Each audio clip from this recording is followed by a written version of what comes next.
Hello, everyone. I'm Captain Logan, and look, it's Austin the Day Ghost. How's it going? And this evening, we're going to do our rankings for the 16 DCEU films. This is kind of an epilogue, a tacked on stream to the end of DCEU Mania. So tonight, of course, we're not watching any more movies because mercifully, we're finished with all of those. And we could have tacked this on to the end of the Aquaman 2 stream, except we had to watch that movie during that stream, so it would have been kind of weird to rank it in there. Austin and I were joking before we started that we could have taken a 5-minute break and then gone off and deliberated, and then the judges have to tally up their scores, and then we come back and then we're like, okay, everybody, here's the rankings. Because I don't know just how much discussion we have to have. We've talked a lot about these in the last couple of weeks.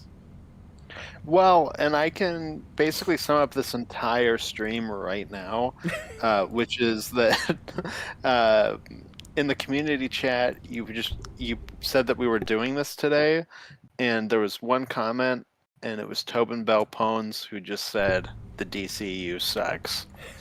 Yeah, that's fantastic. Well, and again, his word is golden. So Exactly. I thought he might spoken. say, because for those of you that didn't watch all of these along with us, because I imagine there'll be at least a few people that will watch this stream either live or afterwards that are like, here's the summation of DCEU Mania. I don't need to sit through these stupid movies with you guys, and they might just be interested in the rankings. So for those of you that don't know, we did entire watch parties on.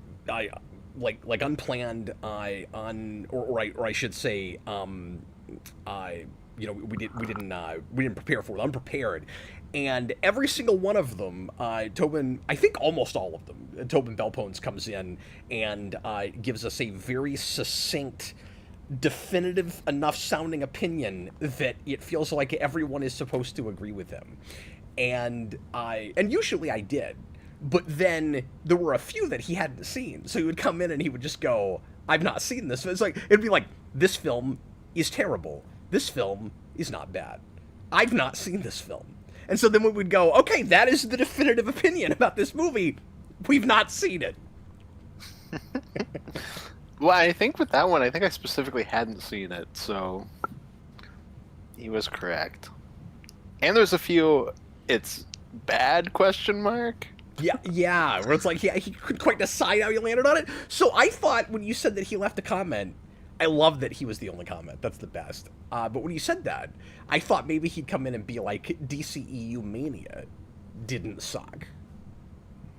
Oh, you're hyping it up too much. It's DCU Mania did suck, is what he said. DCU Mania was awful. And furthermore, here's where I would...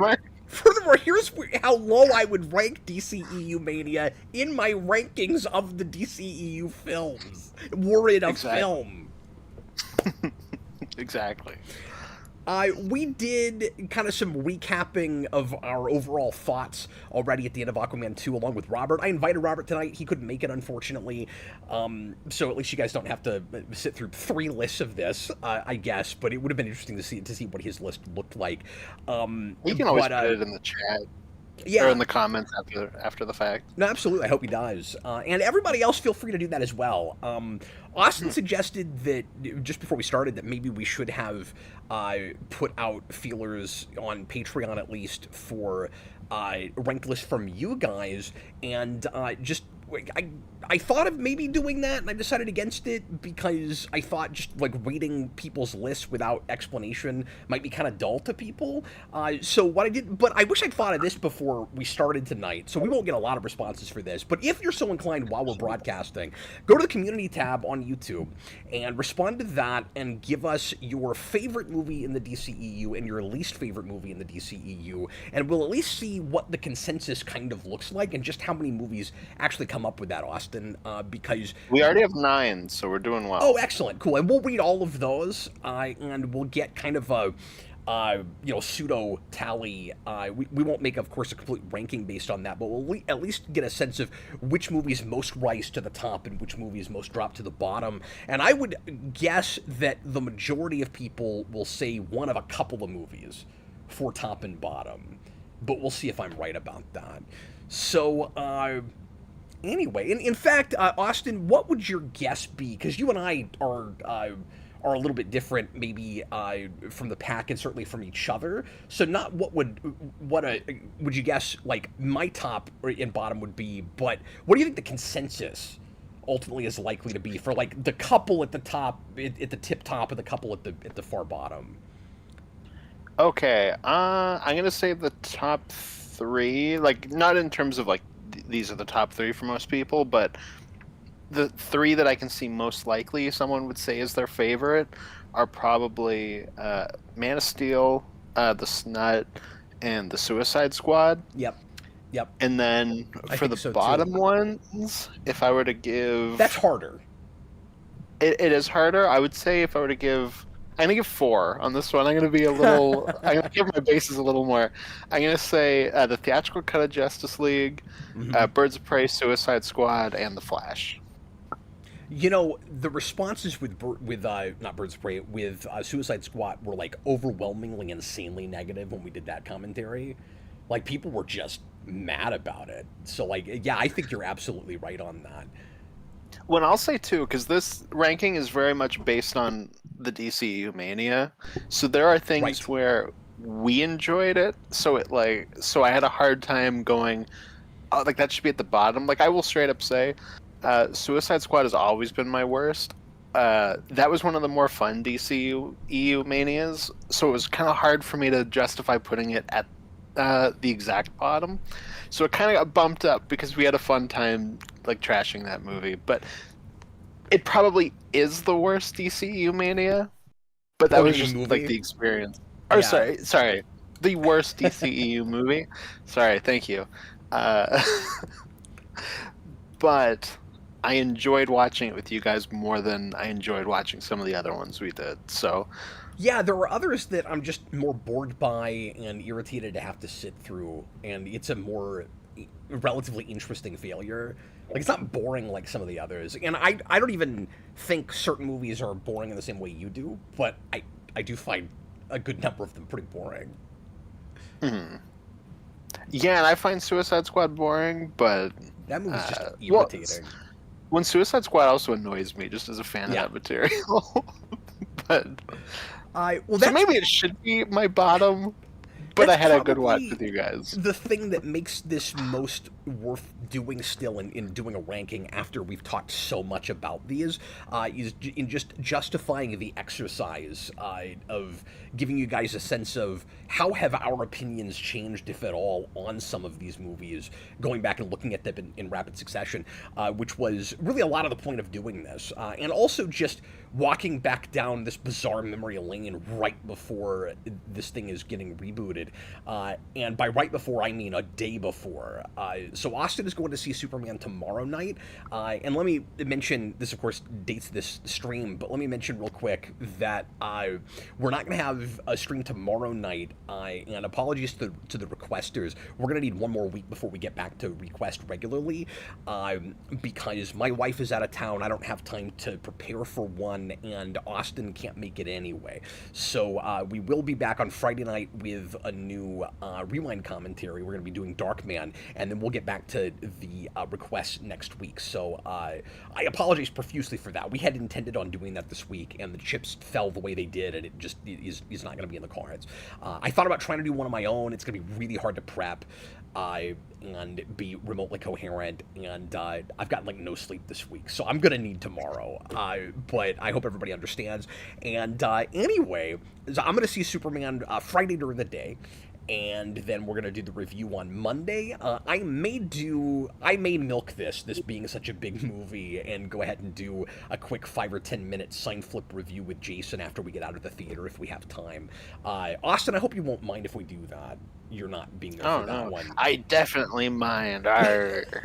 I mean, I know you're How excited dare about that you. movie, and I wanted to make sure that you don't mind if I get my thoughts out before you have a chance to. Oh no, I don't care. It's all good. And then, of course, and that'll be real basic, as non-spoiler as possible thoughts, and then because it'll be before a lot of people have had a chance to see it, probably, because again, middle of the day on Friday. I bet a lot of people are going Friday or Saturday. When they were doing fan screenings yesterday, Yes. so like I've already seen it. Quite a few people that have seen it, not like personally, but just talking to people that are fans of the channel. Oh, even on the channel, the folks have seen it already. I think there was somebody on stream yesterday that said I've already seen Superman. Yeah, I think there's at least 2 people in chat, and then I've talked to a few people in the public Discord that have seen it too. Okay, cool. Well, let's go ahead and get into this. So we'll go from bottom to top. Austin, do you think we should go back and forth on this, or do you think we should take turns and just go down 16-1? I'm perfectly fine either way. I was going to say, I'm kind of fine either way. Yeah, either way. If you want to bounce back and forth, if you want to do it all at once. Okay, let's go ahead and bounce back and forth just so that like one person's not kind of just sitting here waiting for the other person to finish, and we can have a little bit more discourse. But let's do our level best to not be like top 100 superhero movies and spend 10-15 minutes on each of these, since we just did all of that. I don't think a lot of this will surprise people if they've been following this, but I will say, having gone through the Mania, I personally am surprised now by how this list for me shook out, because there are a couple of things that would have definitely been in different slots, and I will bring that up when we get there. I'm sure you had that too. I mean, you didn't mention that already with Suicide Squad, but did you have that with anything else? Was there anything where you were like, well, if I hadn't just watched it, it would totally be in a different place? I will say I kind of wish I snapshotted my original list, because I had one, and then I deleted everything, and I've been adding it as we go. And I can tell you a lot of movies have shifted, just rewatching them. So I do kind of wish that I snapshotted it so I could compare, but... There's a couple things I would have done differently with the series if I'd thought of it. It might have been cool to open this with a quick ranked list, right? Like, not talking about the movies, but just going, right now, going on memory. And of course, there was at least one you hadn't seen. But like, going on memory, here are my here's my ranked list. Let's see when we get to the end of class when I take this test again if it shakes out the same way. Yeah, exactly.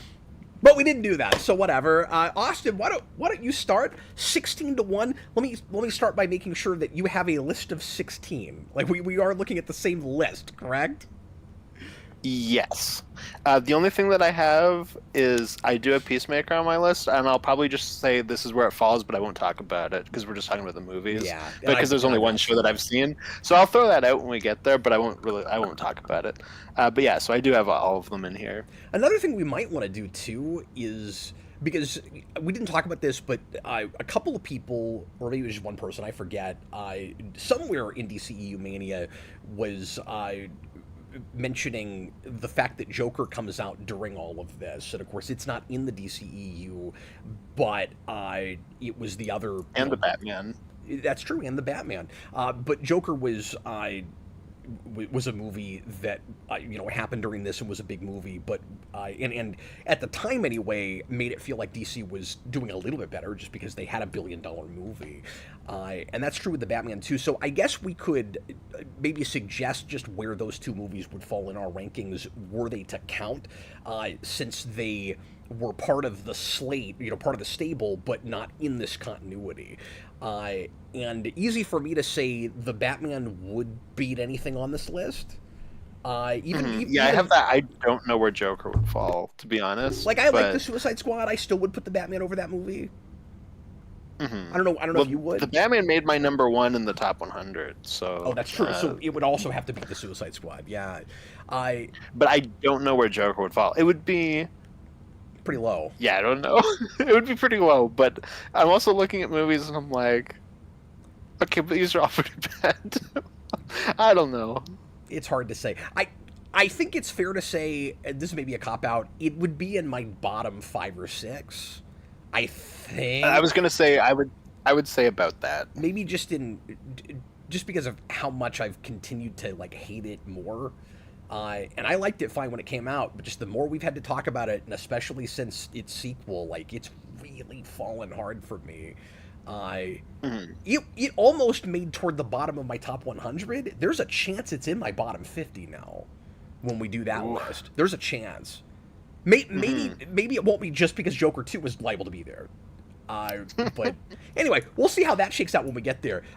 Without further ado, you can do what I'm doing, where like there are a couple movies where the sequel is close enough to the same thing that I'm just putting them in my bottom 50 as a double package. But you could always do that with the Joker movies. Man, that feels like cheating, and I'm probably going to do it. Okay, so Austin, let's go ahead and get started with this. Yeah. Sorry about the preamble, guys. What is your 16? And we don't have to like mega ultra like. Pardon me. We don't have to mega rapid fire this, mega ultra rapid fire this, but let's not take a lot of time on each movie.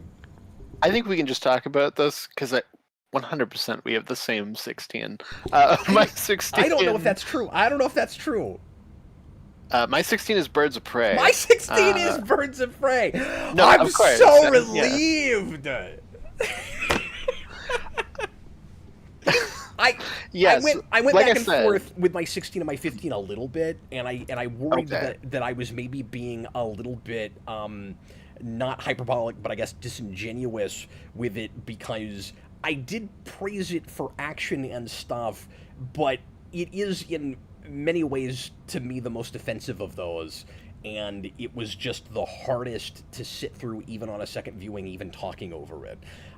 So yeah, it had to go at the bottom for me. And I have the same thing with Birds of Prey that you do with Suicide Squad, which is I already started on the wrong foot in that it's not a Birds of Prey movie, and then it also is just a god-awful story, to me anyway. I know there's people that like it, and a really weird just grouping of scenes. Like, it's such a odd, bizarre experience.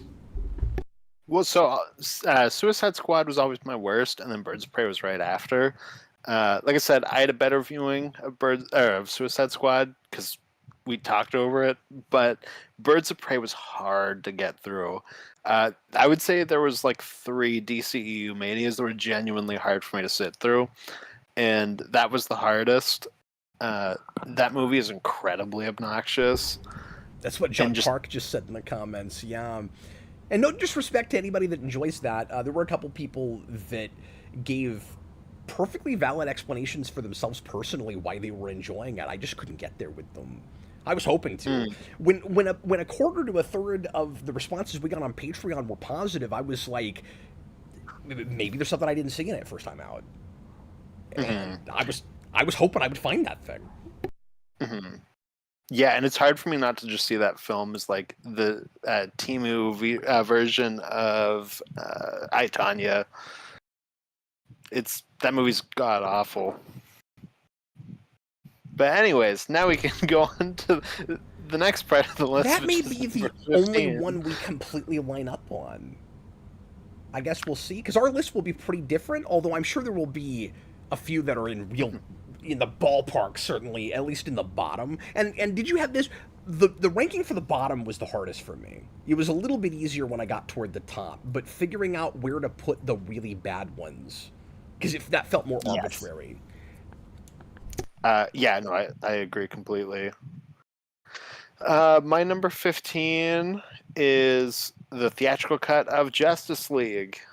Which is another one that I had a really hard time with during DCEU Mania, and used to be not like higher up because it's good in my list, but higher up in that I hated other movies more than it, and it's also like on the shorter side, but I think seeing it with all of them, yeah, it's really bad. Just everything about it. I probably have that too high. It doesn't make me angry like some other things. But yeah, it was rougher than Mania. I'll give you that. I don't know. Maybe it should be lower on my list. But I'm also not surprised at all that you did that. What is your number 15? My number 15 is Aquaman 2, which is the most arguably the most nothing of these. And I think like, I said other things besides Justice League kind of made me angry. It that movie isn't one of those, but I think it shot down to the bottom of my list just by default because it hardly feels like a movie. Like that thing is I think so. that pushed it up on mine. It's so nothing. Who cares? I think I ordered this more by what, and I guess I've said this with a lot of lists, but like more by what I felt like I could stomach sitting through again. And Aquaman 2, we had a lot of fun with in making fun of it and stuff, but there's just not any part of me that ever wants to have to sit through that again. Because it's so nothing. Absolutely. And also, I like the first movie a lot more than you do, and that sequel is a gigantic step down to me.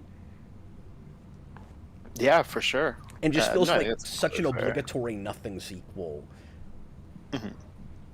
Yeah, I think just it being so nothing is what kept it out of my bottom 5. Because I'm like, like I'll probably never remember that this exists. Yeah. So, because I agree with you, like I would never want to watch it again, but I can say that about most of these. Yeah. So it's like that's where it becomes kind of arbitrary. But yeah. What is your 14? My number 14 is The Snut. Wow. Yes. And I had no hesitation putting it here.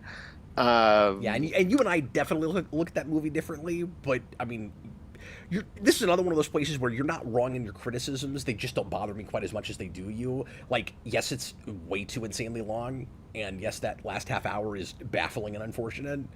But I like characters in that movie more than you do, and which is why it bumped up over the theatrical cut. Because I used to always say, gun to my head, if I have to watch one of the two, it's the theatrical cut. It's shorter, and I can get through it faster. At this point, they're equal to me. Like, I hate both of them. They are the same movie in my mind. They have different tones. They are the exact same nothing plot. The characters are a tiny bit better. I still hate all of them. And it's 4 hours long. So it is my 14 above the theatrical cut. I put them back to back because they're about equal to me. Yeah, my standards with that dropped so hard that I didn't know how to, and I had this even before DCEU Mania. I'm in probably about the same place with that as I was before, but I don't know how to not just compare it to his other movies and go, well, at least he kind of proved to me that he can be more coherent than he was with BVS.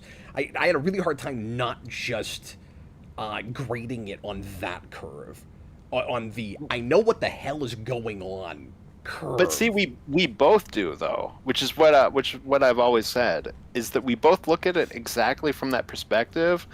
But your take on it is, oh, it's better because the quality's a little bit better. Well, I look at it as, oh, it's not as interesting anymore. Like he streamlined anything that was interesting, right? In its weirdness, in its badness, and it's just boring. Yeah, I would also probably enjoy the weirdness of BVS more if I hadn't taken it as seriously as I did when I wrote my 5-hour review on it. I probably just shouldn't have done, and I would. It would be easier for me to more MST3K that movie and look at it more from that end, which is what. All I'll say, Cap. Yeah, is that the Snut has nobody getting hit over the head with a kitchen sink. Well, I mean that's true. That's true. I don't know how that would greatly improve it, but sure. It would. If Batman hit Darkseid over the head with a kitchen sink, instantly a better movie. So, it hurts my feelings that my 13 is above my 14. But it is, and I stand by it. My 14 is The Flash, because screw that movie. I had such an abysmal time sitting through that for the Mania, and I mean, like, I didn't like it in the theater either. But the things that I found, sort of novel with that in the theater that dragged me through it a little bit, even beyond the really cringe-inducing. I just can't think of a better word.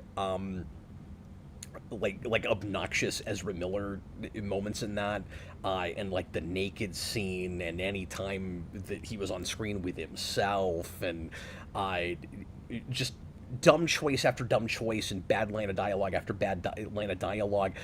All that novelty fell apart for me on a second viewing, and I didn't realize that nearly every single line Keaton has is just wrong and bad and dumb. And I had that this time where I was like, oh wait, he said that? I didn't remember him saying that. Why are we doing this to him? And yeah, I'm sorry, I hate it. It's awful. And it had, I thought, a chance of being at least kind of fun when it first came. I think that one is hurt by the hype.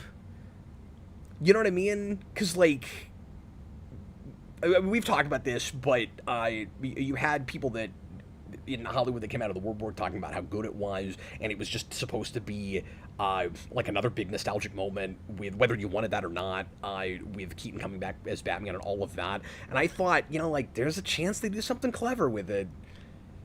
Oh my god! And then it's one of the worst examples of that. See, all those people were doing that. I'm like, okay. Gunn is the CEO.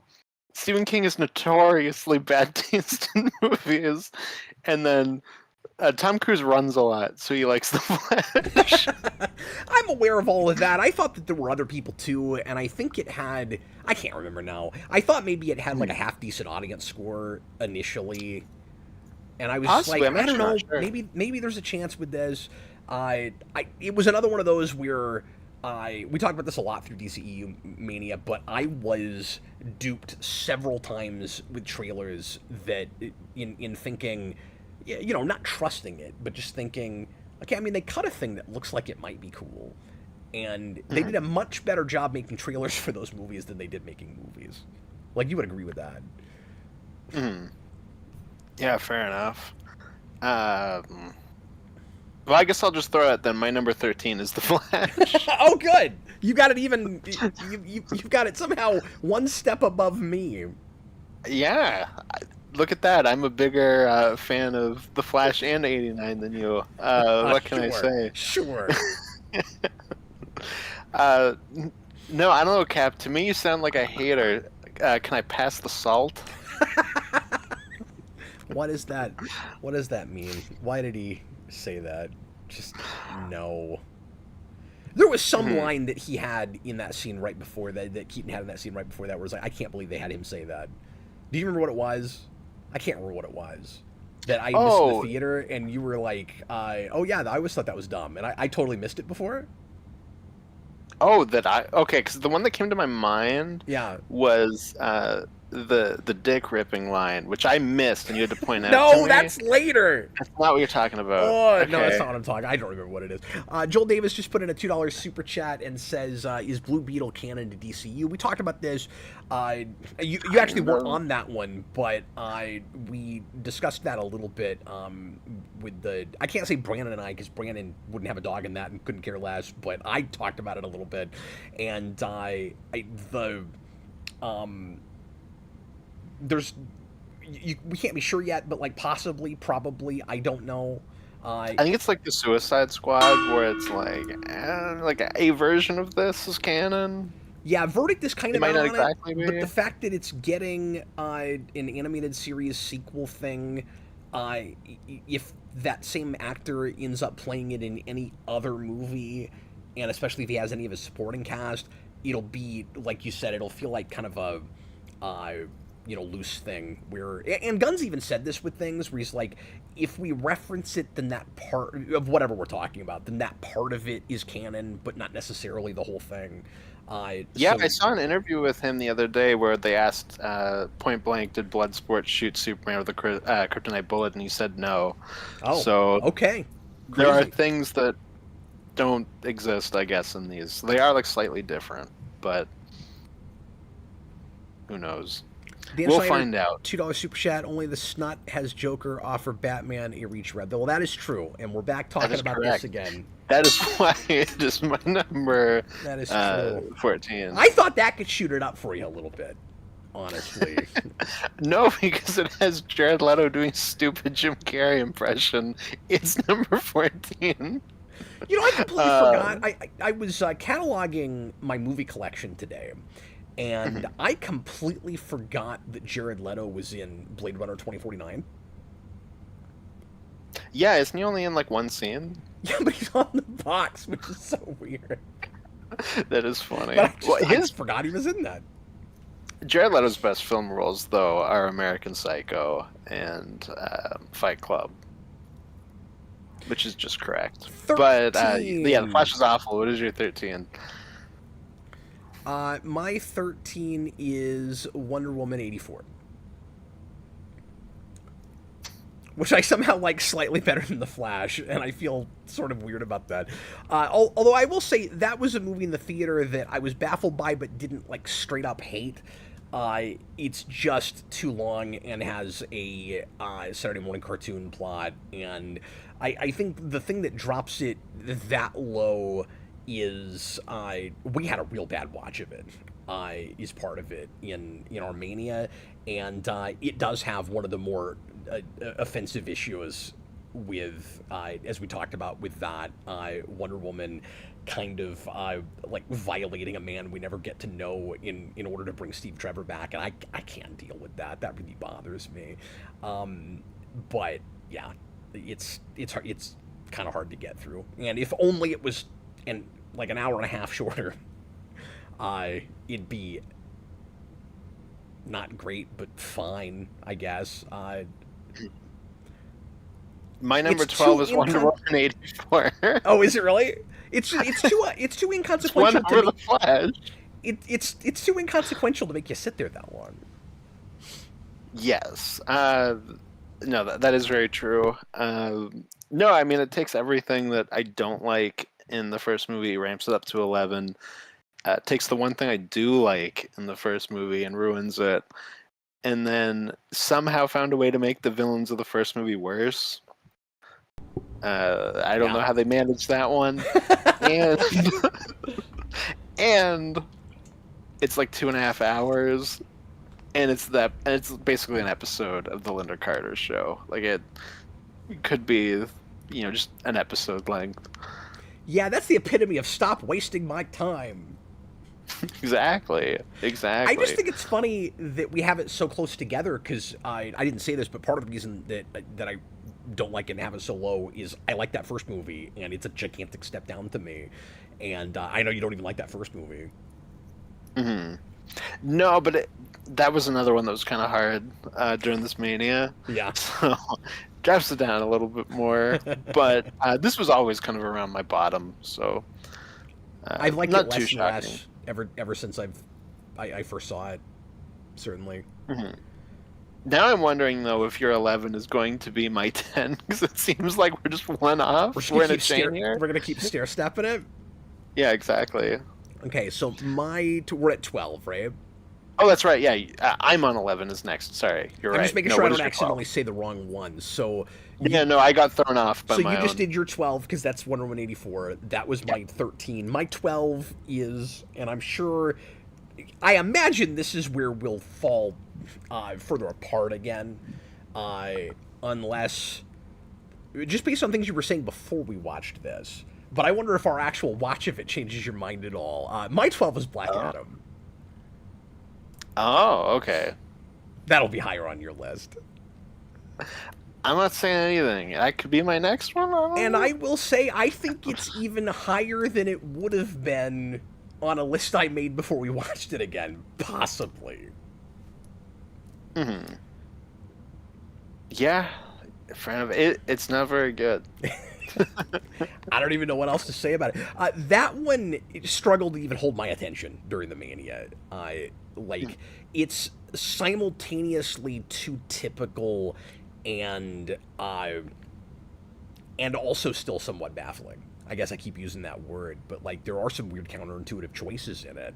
But I guess it's typical in the sense of feeling very like mid to late 2000s and pretending like it's got this edge it doesn't have, and being the first movie to do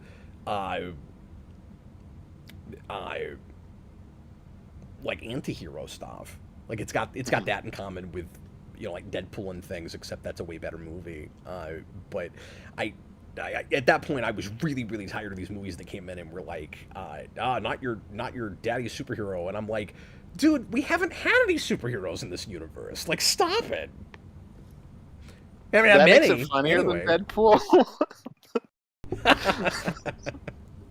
Because Deadpool's like, am I right? I'm so cool and edgy and different. And Black Adam takes that and runs to 11 with it, except everyone rejected it. As opposed to Deadpool, which people liked, which makes the Black Adam thing way funnier. Yeah, I guess the right words for where I'm putting it on my list are embarrassing and lame. Mm-hmm. Absolutely. Those are the words. Those should be on the box. Embarrassing and lame. Specifically the Man of Steel and Black Adam combo. Yeah, pack. so to recap, Flash, dumb and stupid, and Black Adam, embarrassing and lame. 100%. My number 11 is objectively the worst DCEU film, which is Suicide Squad. But like I said, got a little boost because we had a good time on the Mania, but really it should be last. It is awful in all of its makeup, but if you get a group of friends together, it's more fun than watching the ones I put below it. I love the way you said that, because I cannot decide if you mean the chemical makeup of the film as a film or the makeup. Well, it is an Oscar-winning film for its makeup. Yes, but I can also see you docking it for makeup, where you're like, I mean, it's impressive, but does every damn person have to have a tattoo in this movie? Like, now, look, I would think you'd complain about soundtrack before you complain about makeup, but it's fair. I think the only film I've complained about makeup in is Winter Soldier, where it looks like Steve Rogers has lipstick on through that whole movie. And every time he walks into frame, I'm like, why is he wearing lipstick? That's such a weird choice. Hey, no, I mean, Killer Croc's makeup is fine. Looks good. Not even that can ruin that movie, though. No, that's just more of like that's weird. It's probably just like, I don't know how they lit it. I don't know. Rumsky says you're making sense, which he probably felt the need to call out because it's so rare. Well, he did say earlier that every film that we have below Suicide Squad makes us lose a little bit of credibility.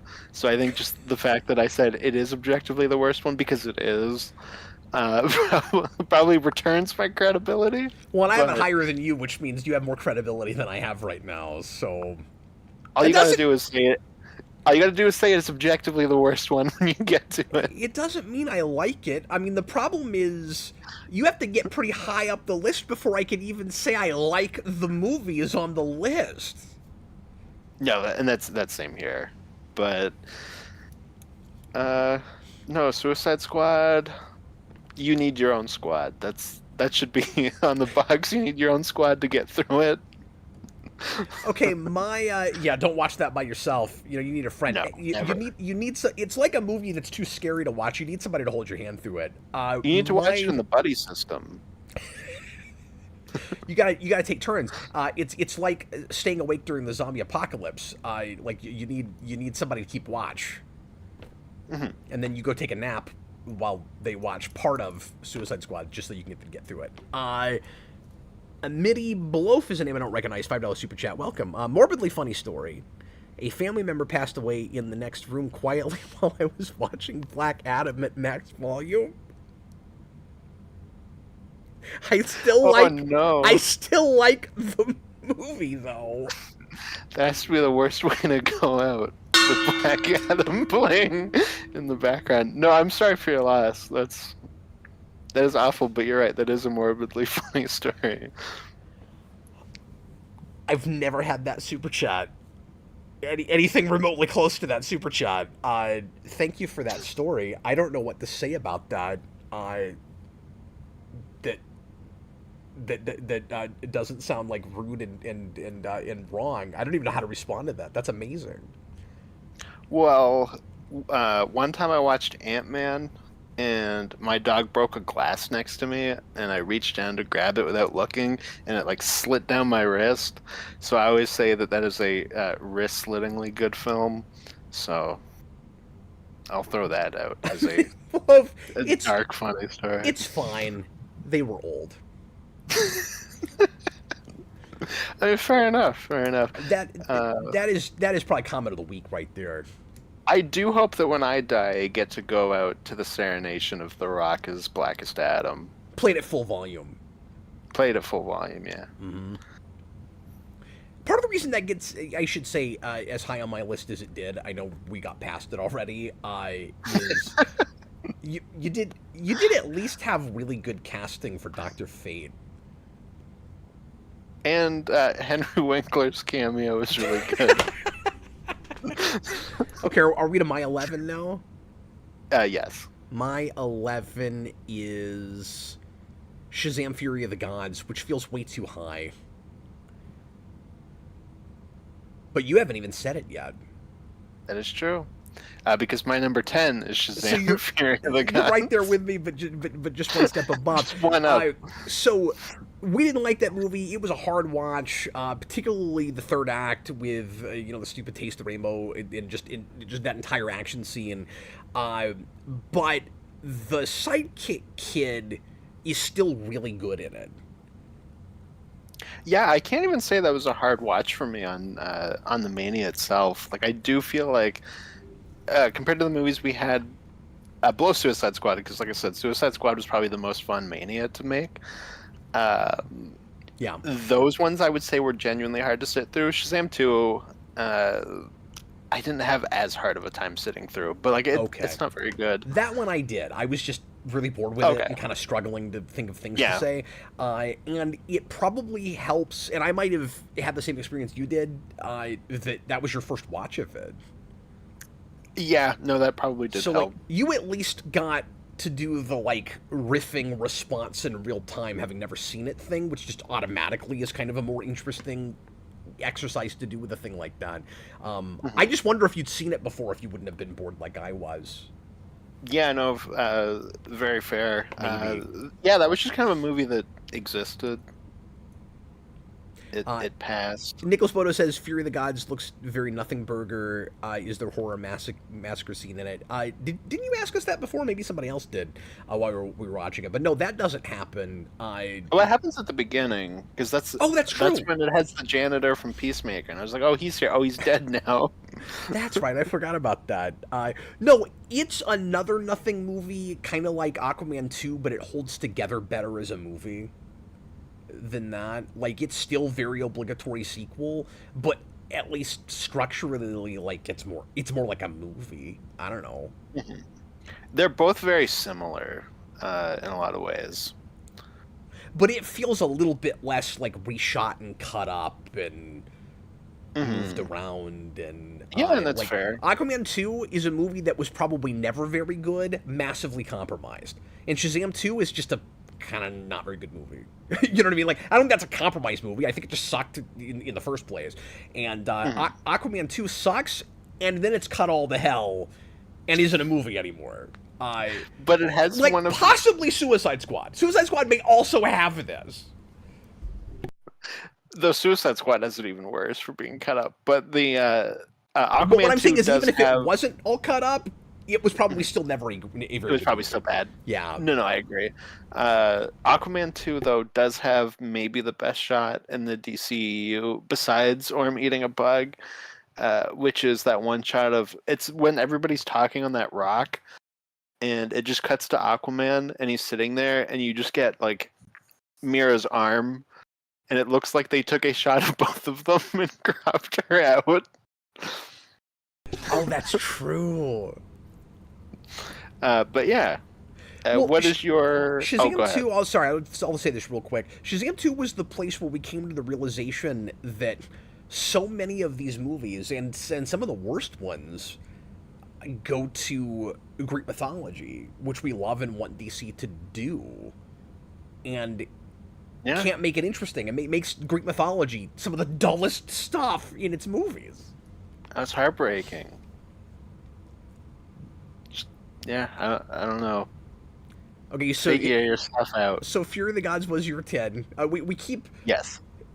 We keep having this thing where we're saying the same movie right next to each other, and you'd think that they're in the same slot, but they're not. They're one apart. Mhm. Keeps throwing me off. My 10 is Suicide Squad, Oh, okay. which for Austin is obviously way too high. Yes. But to be fair, where I actually put it is also way too high, so even I put it way too high. Yeah, sure. We definitely have the worst watch of that I've had. I will say I personally think, and we didn't watch this for the Mania, that the extended cut slightly improves on it. I don't even know that would move it anywhere on my list, but I do feel the need to mention that. I like some casting with that. It's got more honest to God, heartfelt, and I'm kind of buying humanity moments in it than some of these that feel like they're just all the air is sucked out in the room. Mhm.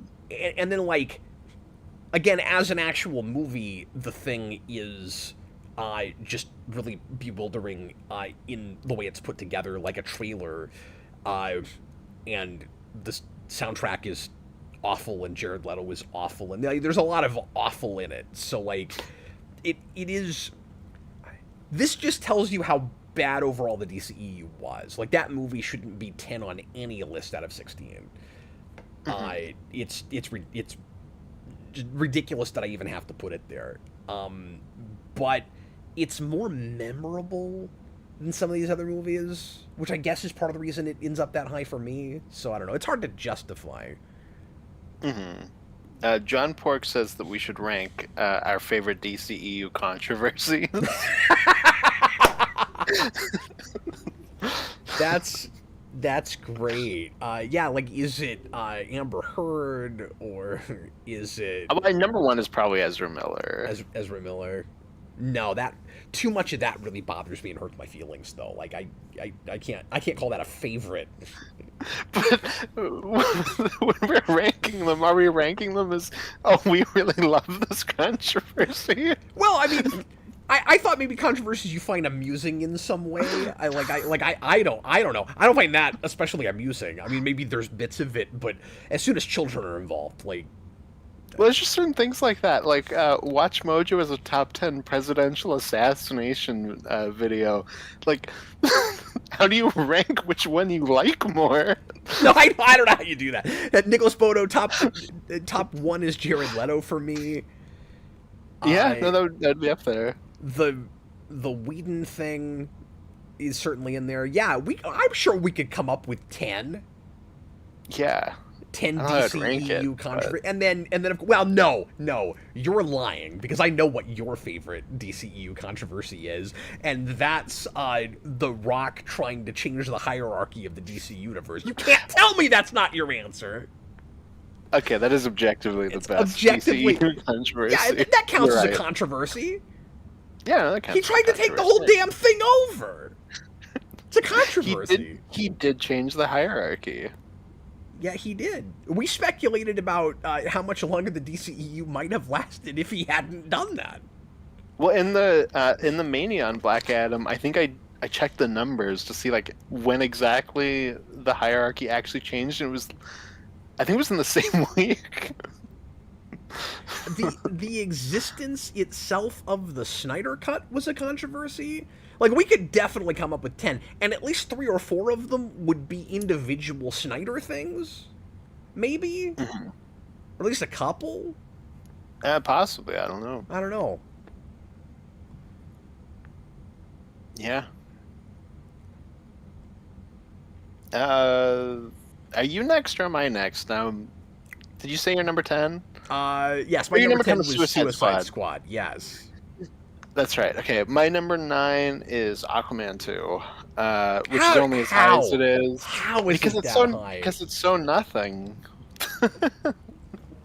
Nothing Being goes. nothing Nothing goes is lower for me. better. Being nothing is better than being awful. Like, I can at least forget that it happened.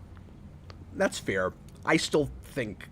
I don't know if I could even say that out loud. I was gonna say I would still rather watch Suicide Squad, but only if I've got people there to make fun of it with. I guess. Like I don't know. Hmm. Yeah, no, I mean, there's definitely that. But also, okay, yeah, fair enough. This is hard. But They all that's suck. that's the only way to watch Suicide Squad. Or not all, but a lot of them suck. So it's like with so many of these ranking things, it's a little bit arbitrary. Hmm. This still feels less arbitrary than our top 100 did. Hmm. But Aquaman 2 does have Dolph Lundgren as the replacement for Aquaman's wife, though. You know, that by itself probably should have bumped it up over The Flash. Hmm. Yep. Okay. No, you win. Because when Lundgren gets all the exposition that she was supposed to get, it's so freaking funny. Her and Nicole Kidman. Yeah, where she just... Remember how Nicole Kidman shows up out of nowhere like she'd been established somewhere already in the movie, but we never saw her just like, oh, there she is! It just appears in the middle of an action scene. Yeah. She's just sitting there in that vehicle. Hmm. The shark. I think she's riding a shark. Is she riding a shark? I think so. I just don't remember. I thought they were, like, inside of some kind of a contraption, and she was, like, sitting next to a window. I could be wrong. Maybe. I thought she was riding a shark. Maybe it was a shark boat. I don't know. It was a shark boat. We're gonna need a bigger shark boat. Jurassic shark boat. What is your number 9? My number 9 is the Whedon version of Justice League. And I also don't like how high that is. And that's another movie. That's about where it used to be on my list. So where was it? That's about where it was. Okay. But now after the Mania, like, that was a really hard watch. And I thought it was really hard watch too, and that probably should have moved it down a little bit. But I still don't know what I would put it under. I don't know. I think it's the only Mania where you can actually that. see me run out of things to say. With just a certain point where I'm like, well, there's 40 minutes left of this. It's also dumb. I got nothing. It's also full of dumb and embarrassing things. That is true. And is a weird assembly cut and like a semblance of some other project, obviously. And, like, did I like it more before we got the Snyder Cut? I think maybe, but I probably wouldn't have if I kept watching it. You know what I mean? Like, if I got repeat viewings of it, even if we never saw anything close to what that movie was supposed to be, I probably still wouldn't have, or would have kept liking it less and less as I watched it.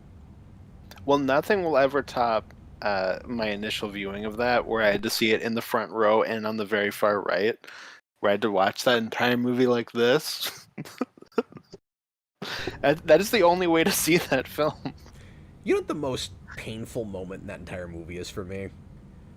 And I had this, and I solidified this with our Mania viewing. Just the bizarre grimace face that Henry Cavill is making when he says, "Do you bleed?" I can't even deal with it. Like... Mm-hmm. With the camera pressed up right on his face, and then it does that weird soft focus thing, and he goes, "Do you bleed?" I'm just like... He's got the CGI lip, yeah. Yeah. God. Like, I'll never... CGI mouth, and that makes it look like he has a Homer mouth. That's true. That image will live rent-free in my brain. Mm-hmm. And then Batman being like, "Yep, something's definitely bleeding." I still think somehow it holds together a little bit better than Suicide Squad. It's in some ways more embarrassing than that movie. And it's less nothing than some other movies just by virtue of being, I guess, like a big team event movie, which I should give it points for, and I'm not. But I'm looking at some of the movies under it, and I'm like, would I rather watch Justice League over Wonder Woman 84? I guess it's shorter, and Black Adam is still weirder to have to sit through to me. So I don't know. I guess I stand by it, but I'm not proud of it. Yeah, I mean, I think this time in the Mania, I had the thing that Konnor always talks about, which is that it's the most corporate product movie ever made. It is. That's absolutely true. And that made it really hard to sit through. But then the other cut of Justice League is a director's vision through and through, and I think it's just as bad. So, what can you do? Well, this is going to be an hour and a half, couple hours of us just coming down to, what do you want from us? These are not very good. Most of them. Okay. Well, that was 9. Oh, yeah, I guess mine's next. Yours is next. Yes. Yes. My number 8 is The Man of Steel. Okay. Not The Man of Steel, but Man of Steel. I don't know why I said it like that. And that also tells you what the quality of these are, because that is halfway into the list, and you just would not stop complaining about how boring you think it is. Yes. And so when a movie you thought was boring as sin and you wanted to go to sleep, and honestly, can I disagree with something you said earlier? If you go back and look at the Manias, even though it was first, Man of Steel was the first movie where you ran out of things to say. Not in the same way with Justice League. Like Justice League, there's actually a part in that Mania where you're just not talking. Where I'm not talking, and then I'm like, well, I got nothing left. I don't know what to say. We're done. We still got an hour. My memory of that is an hour, and we both looked at each other and went, "Oh, we should have slowed down." Yeah, no, there's I wasn't being metaphorical. There is literally a moment where you can see me run out of things to say. But I thought Man of Steel, especially in the third act, you kind of got to a place where you're like, God, I just want this to end. I have nothing else I feel like saying now. Because it's 40 minutes of watching Superman punch things. Yeah. In a way that make my head hurt. It's not even fun. Yeah, you're just saying it's loud and oppressive and yeah. But anyway, it's what people complain about in the Michael Bay Transformers films, dialed up to 8 billion. Well, sorry, you listed your placement and then I started talking. Why is it that high? Well, it's that high because there are ideas that I think are interesting in that film, even if they don't do anything with them. So that at least bumps it up. I wish that entire movie was just Lois being guided by Jor-El.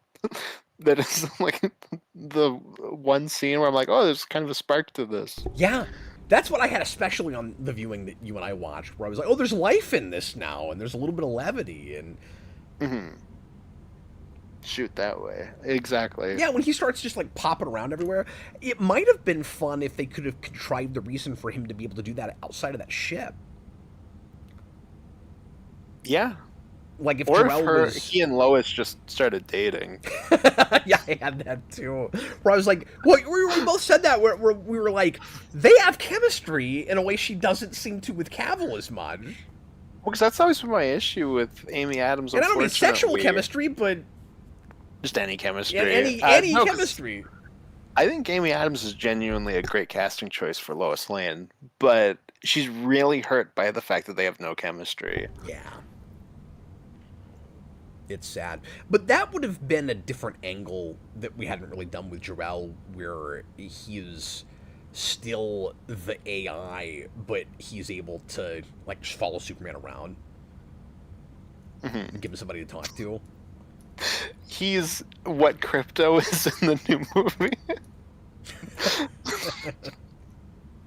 That'd be wonderful. I mean, that's not out yet. I don't know just how much Crypto's in that movie. They're selling it on him real hard, like he's all over it, and it seems like he's a big plot point, But I just imagine because we know there's the a part the where, one. where Superman walks in and screams at Lex looking for the dog. So like it sounds like he's a plot point, if nothing else. Mhm. But Well, there's that one shot in the trailer where it's like he's punching a guy and Crypto's like biting another guy next to him. So I just imagine that, but like with Jor-El, like Superman's punching out Zod, and behind him, Jor-El is biting, not Ursa.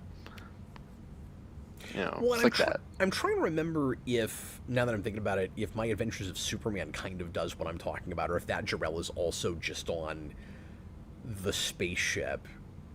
I can't remember. I feel like there might be a couple places in that show where he pops up in other places. I can't remember now. I got to go back to it. You haven't seen that yet? I don't think. No, sorry, which show? My Adventures with Superman. Oh yeah, no, I haven't seen any of that yet. They have a really interesting Jor-El, and he's got an eye patch like bolted to his face. It's awesome. Mm. It's That's why cool. Krypton died. If he had two eyes, he could have seen it coming better from the start. They have a real militant Krypton where they handle it. Spoilers for that, but where they handle it more like Invincible.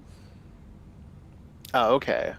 And it actually works really well. It's like that Smallville idea finally realized well. That whole maybe Superman was sent to conquer idea, but like they actually run with it, and it's neat. And they spend, if memory serves, because it's been a while, but I think they spend the whole season with, not that you see Jor-El constantly, but whenever he comes up, he's speaking in Kryptonian, and Clark doesn't know how to speak Kryptonian, so there's a long time before he can even talk to Jor-El. So Jor-El just keeps trying to talk to him, and he doesn't know what he's saying. I thought that was kind of a fun angle.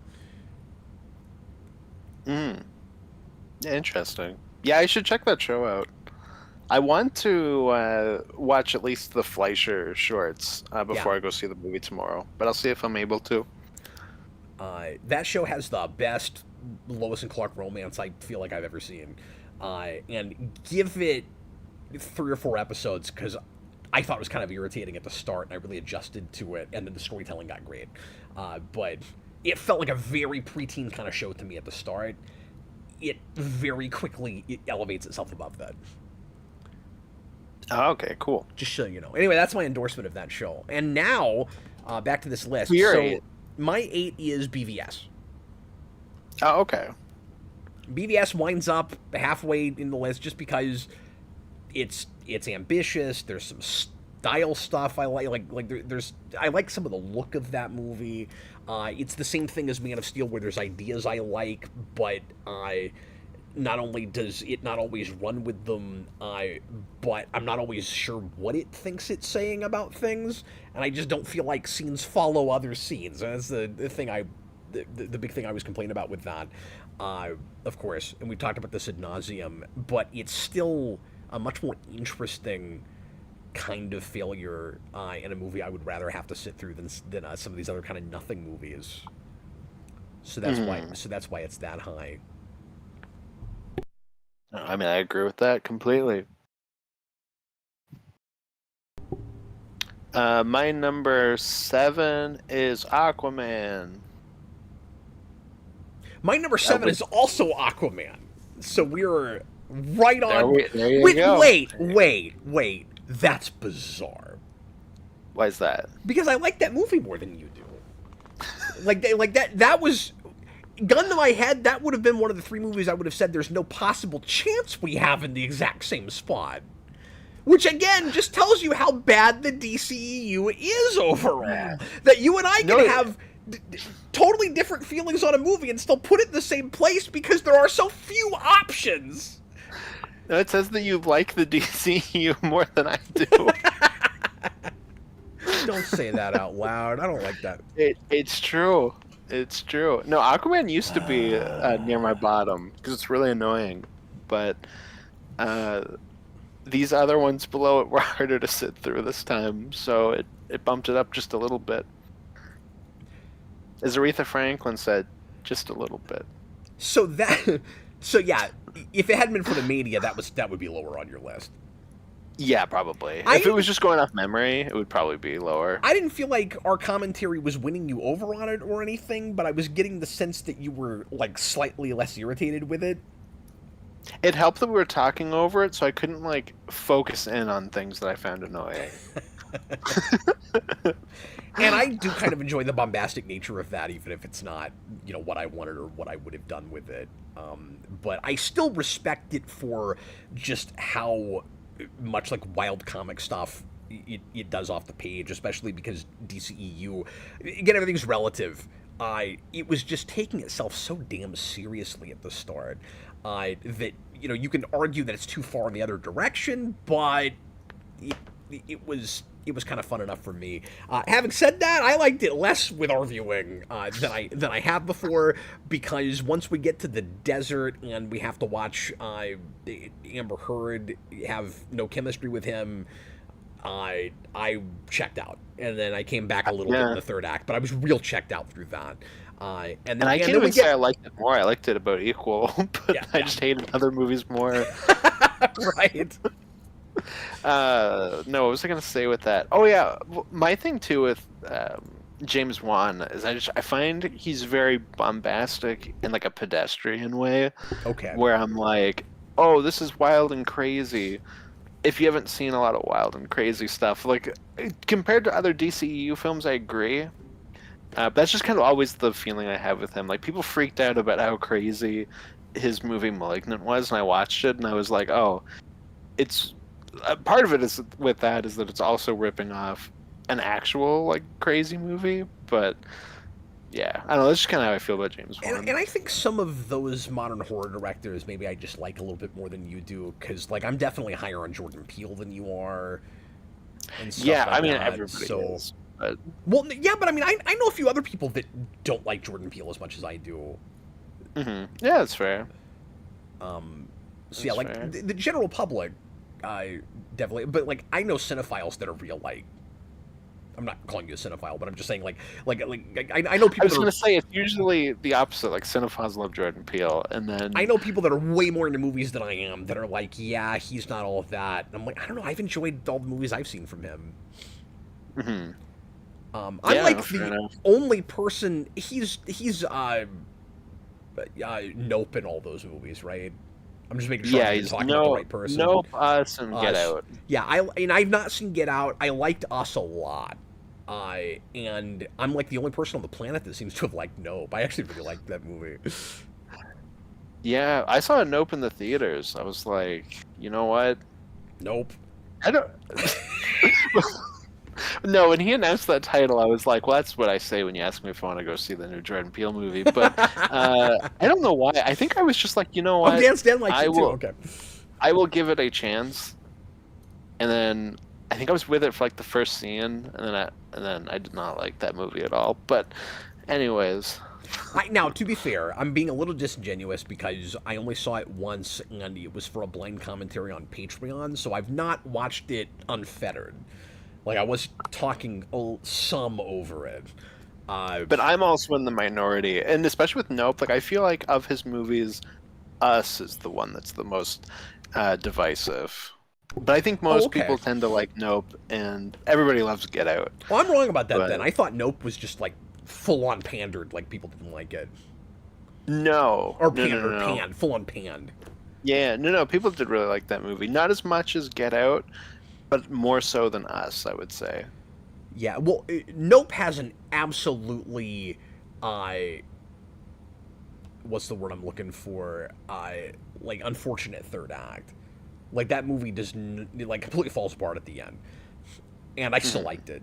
Like, that's how much I liked that movie, is that still couldn't kill it. Like, it doesn't stick the landing, and somehow I didn't care that much. Something about just the atmosphere and the feel of that thing. I don't know. That movie had character.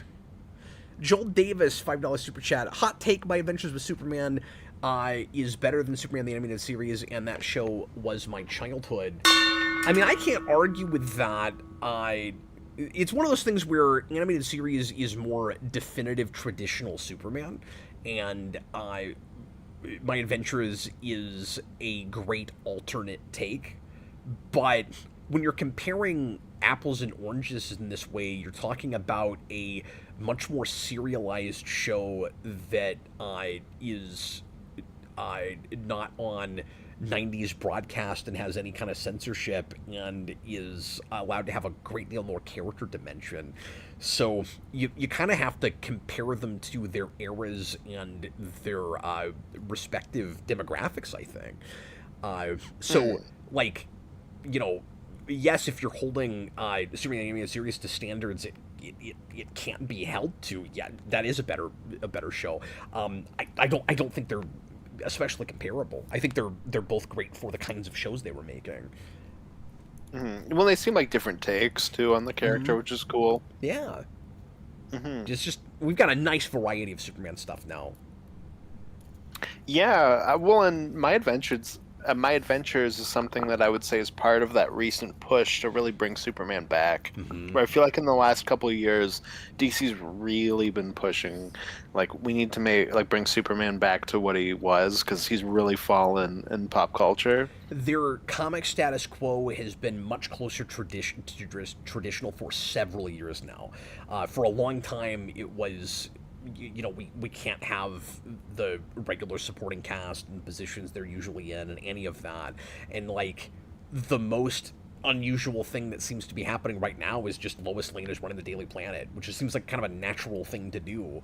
And then you've got a wider super supporting cast where we do a lot more Superman family stuff like Batman Family. Where you've always got like a Supergirl running around and a Steel and a Superboy and, you know, yada yada, but that's fun. Like, why not? And then as far as just, you know, Superman having the right values and doing a lot of just flying around saving people and every other story not having to be, what if there was an evil Superman? Yes, we're much more in a traditional place right now. Absolutely. Sorry to throw this at you, but you're cutting fine. You're cutting out a little bit in Discord, so let me drop you and bring you right back. Okay, sounds good. This seems to happen around the hour mark.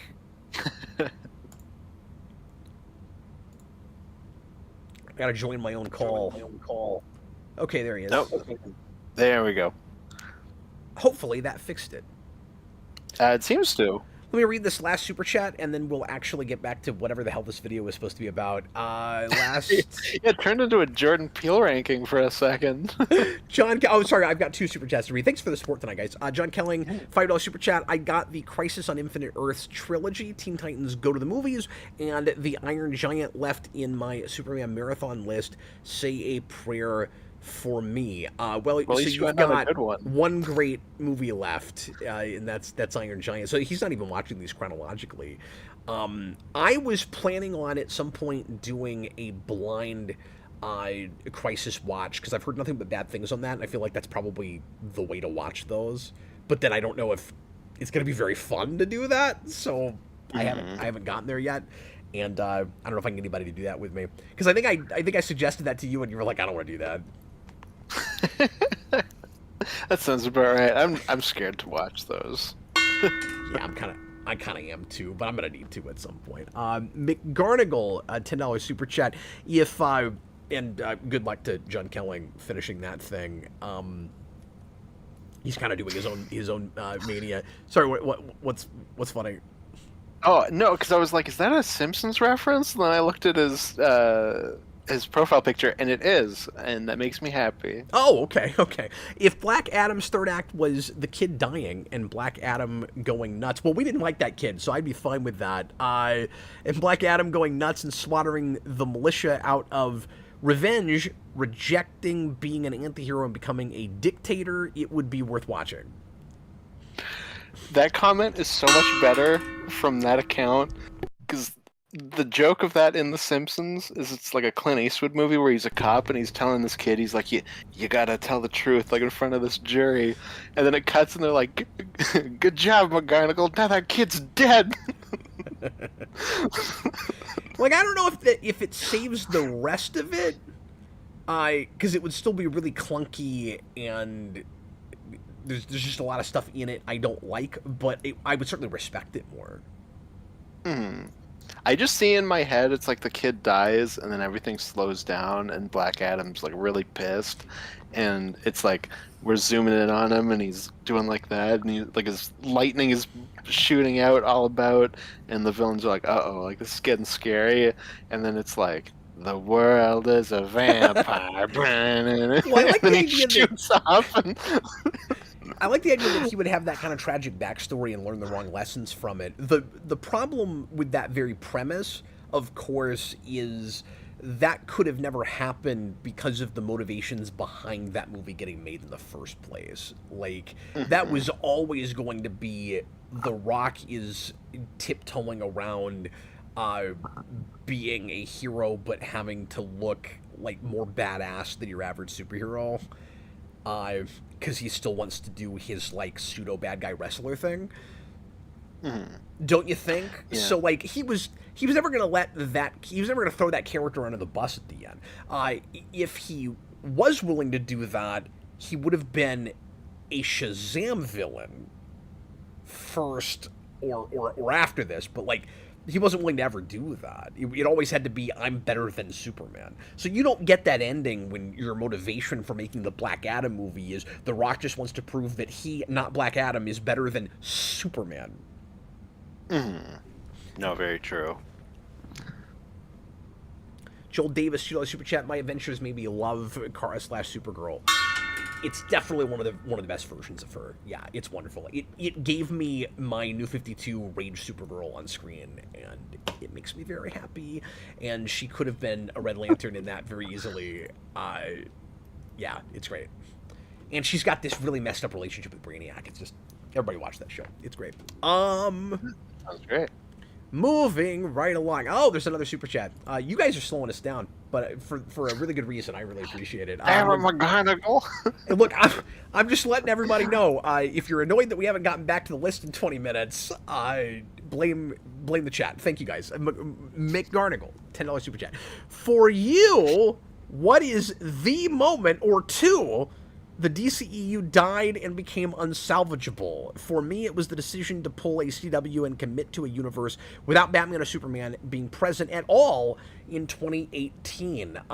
Do you think, Austin, it's unsalvageable prior to 2018? I don't know what you do to gain interest back and make it feel remotely like definitive DC continuity after the Whedon version of Justice League. Like, I think 17 is where it's really point of no return.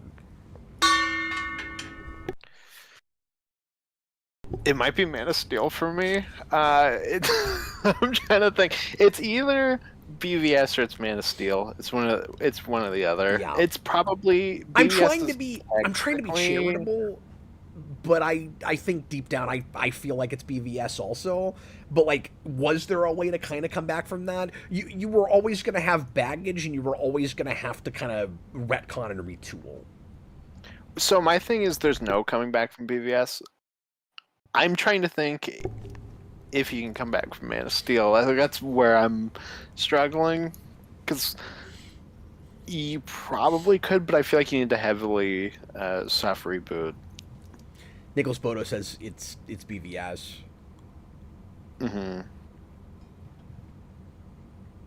Yeah, at the very least, it's BVS. If you come back from that, you have to be very massively soft rebooty about it. Where you sort of have to ignore certain things from your previous movies, and Cavill's got to come back with a completely different characterization. Yeah, I don't know. I feel like there's kind of no coming back from BVS. Like, there's too much that would need to change. I'm being somewhat charitable. Yeah, no, you're fair. What is your number 7? Roomski, the answer to all negative questions is Suicide Squad.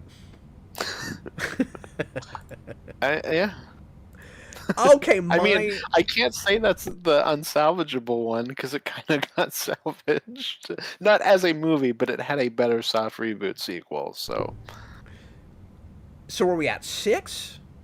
I think it's your 7, because my 7 was Aquaman. No, I told you my 7 is also Aquaman. So it's time for you to give your 6. I forgot that we lined up. We lined up. My number 6 is Wonder Woman, which is A movie I just, huh? Which once again tells you how bad most of these movies are, because you really don't like that, and it's almost in your top 5. Exactly. But I like Steve Trevor, so that's something, I guess. It has a major character in it that I like. What does so it do? It is higher ranking. What does it do to your soul, given how much you don't like Gal Gadot and can't take her seriously, that out of 16, you have to put a movie starring her at number 6 on a list? It makes me cry.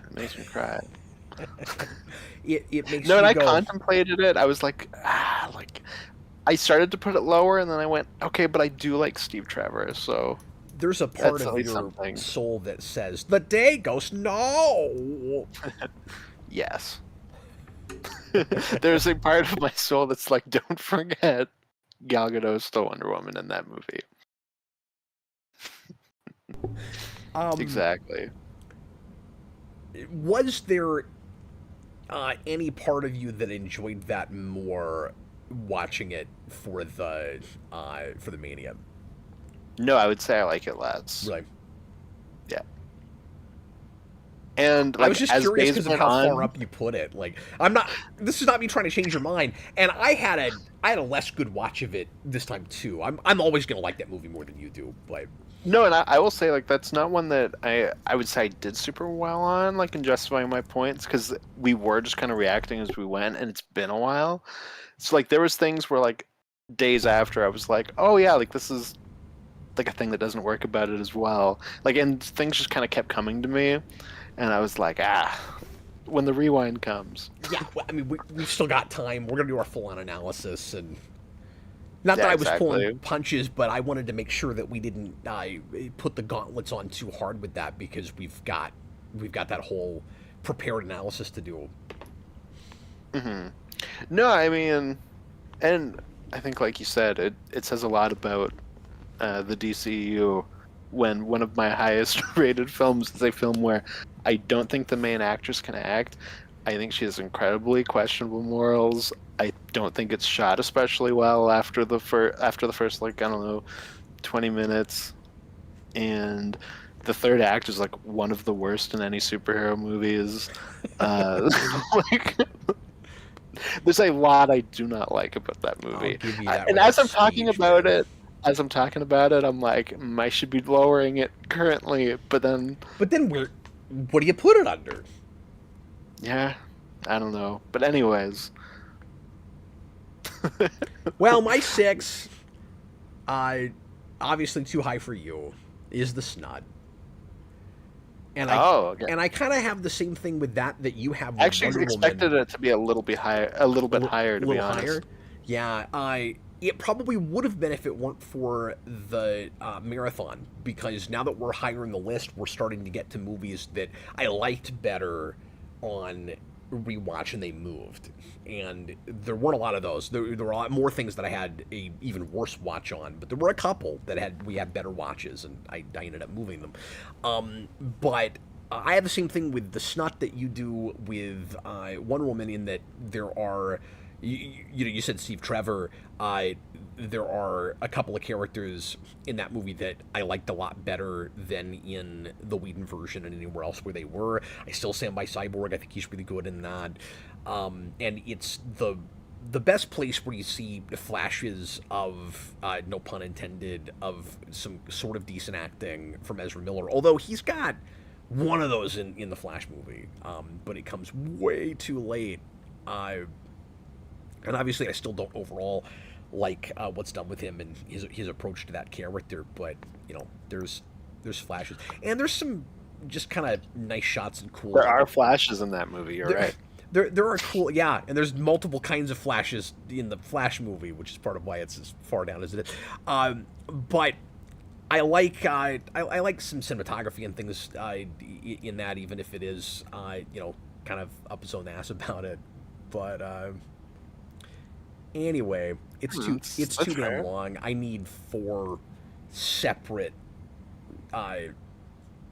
viewings to watch that. and I'm not. It's always gonna be a chore. I'm never gonna put it on because I feel like watching it. Like I've never once thought, let's put the Snyder Cut on in the background. I feel like if I ever have to watch it again, which I will for the rewind, I want to watch it in like Quibi chunks where I just see it in like 10-minute intervals. That's how they should have put it out. I'll make a schedule for you where we can put the snot as another spawn year. Okay, there you go. So you can watch it like 20 seconds a day or something.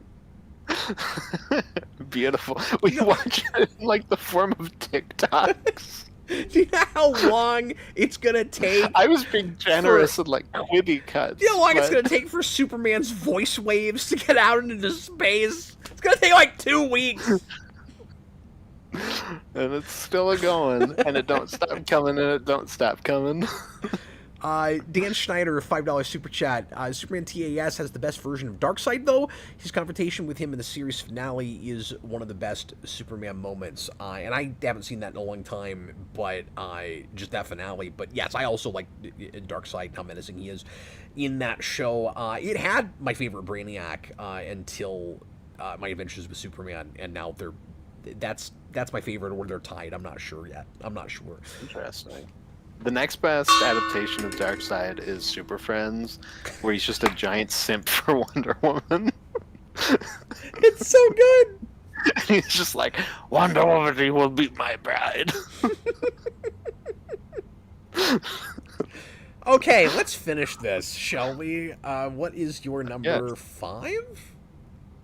Yes. Oh, yeah, because yeah, that's right. Okay. My number 5 is Blackest Adam.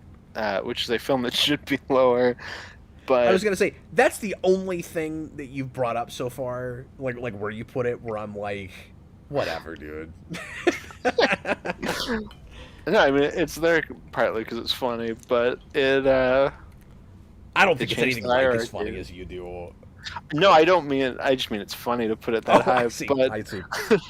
Well, you were really looking forward to watching it, and I'm like, I'm not understanding anything about what your thing is with that movie. No, because I was like, oh, we can all make fun of it, and then nobody else wanted to, and then it wasn't as fun to watch. So I was like, oh, okay. I'm sorry. Like, I would have if I thought very much it was funny, but I was just irritated with it more than anything. Yeah, that's okay.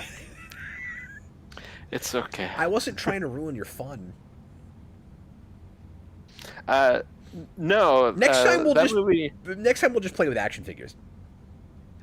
Yeah. No, I mean that movie's basically a SHIT post, if you will, that was somehow released in the theaters. And that's my review. That's what it should say on the box. Put that on the box. That's what I was gonna say. I think it's really funny that you put Black Adam at number 5 because I put the movie that should have had him in it first at number 5. I've got Shazam there, and it would have been lower, but we had a decent watch together. We were actually kind of enjoying it, and my watch with you was definitely the best watch I've had with it. I liked it okay in the theater, and then a couple years later, I watched it before it came out too late, I guess 4 years or whatever, however long it was. I watched it before the sequel came out, and was really disappointed with it, and for whatever reason I kind of swung back around with it, and some of it was probably just watching it in rapid succession with the rest of these because it holds together so much better than a lot of these movies do, and it was just like a nice watchable family film. The big thing we kept saying was, this is real, like, I don't want to say mediocre, but like run-of-the-mill typical superhero movie, and I was starved for that after all of these counterintuitive DC movies. Like, when it's kind of just running at the Sam Raimi Spider-Man formula, that's what those needed right then, and it works fine for that movie. Yeah, well, I really didn't like it the first time, and then I think just talking with you about it, and also like watching these in quick succession and getting to it, like it really did feel like a breath of fresh air. Like I got it a little bit more, and I don't know if I'll ever go back to it, but it was just kind of like, oh, this is a fun enough family adventure We'll film. have to for the rewind, and it'll be interesting if we have the same thing, watching it separately and then coming back to it. But there's a part of me that doesn't want to have to watch it again, because I kind of want to just stick with the memory that we have of it from the last time we watched it together. Because I also feel like the way to watch it, like this, I keep saying this, also possibly disingenuous. Seemed like the way to watch it was to not pay too much attention to it and talk over it while we were looking at it, and then we had a really good time with it, which is so backhanded.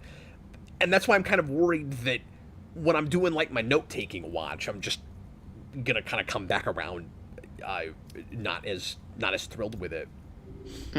Well, yeah, because it still never won me over on Zachary Levi's take on Shazam. Yeah, and Captain Marvel. And I'm with you on that.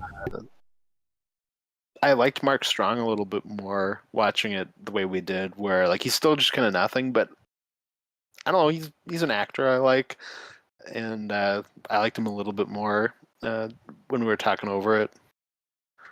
And I think that also helps when we're watching it in quick succession, because every single DCEU film before it has one of the worst supervillains in the genre. So yeah, it's kind of sad when that ends up being one of your top tier villains, because he's not great. But compared, I don't even remember his name anymore. That was the guy I kept calling Dr. Zhivago. He's Dr. something. And I said Dr. Trivago. It starts with an S. Dr. Silver. He meant Mr. Mind. I know that twice. I can't remember his name. Do you think he would have made? Do you think that actor would have made an okay Ares? Probably, yeah. No, I mean, Mark Strong's a really good actor. Oh, Dr. Savannah. I was all over it. I couldn't think of it. No, I think he would be a good pick for Ares. I also think he was a good pick for Sinestro when they cast him as that in the 2011 movie, but obviously it didn't work out. No, and actually he is okay in that. Yeah. No, he's a quality actor, even in bad movies. I should pick that on Rewind soon, make you finally watch it. Doc Holiday's $5 super chat. That's a name I don't recognize. Welcome, thanks for the super chat. Oh, I missed my gong.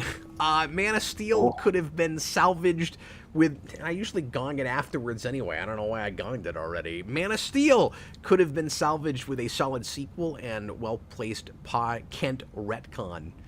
But that's the thing, is there's still stuff you kind of have to retcon. BVS was so dumb and character destroying, there was no coming back. But I think part of it for me too with Man of Steel is I also don't really like Henry Cavill in the role.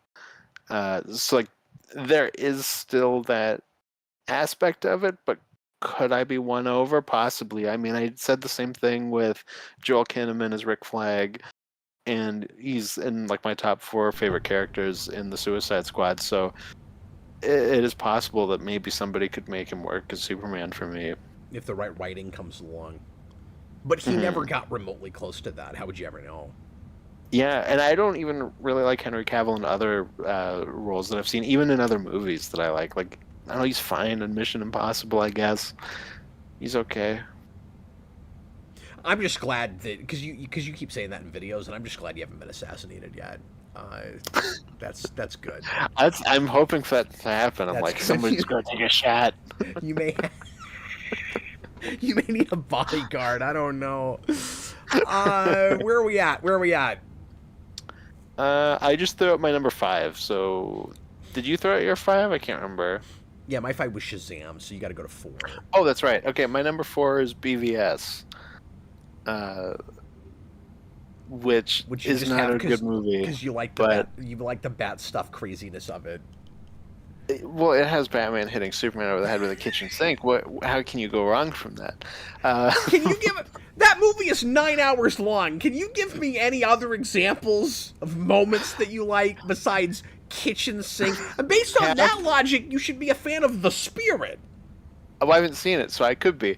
But Cap. You could be, but he hit him toilets with a are always goddamn kitchen sink. Okay, I know. I get that the goddamn Batman hit Superman with a goddamn kitchen sink. I get it. There's a lot of swearing on this channel, but I need another example. After he hits him with the sink, he also ties a rope around his foot and then spins him around like Crash Bandicoot. Okay, look, There you you go. just say anything else you want to say about BVS. I'm getting nowhere with you. There's a part where they recreate the cover of the cover of Dark Knight Returns, and they don't understand that he's front facing and they have him back facing. That is another good part. It's number 4 on your list, and this is what we're talking about. It has. My God. It, I also love that you're like, we definitely can't salvage it past BVS. I don't know about Man of Steel, number 4.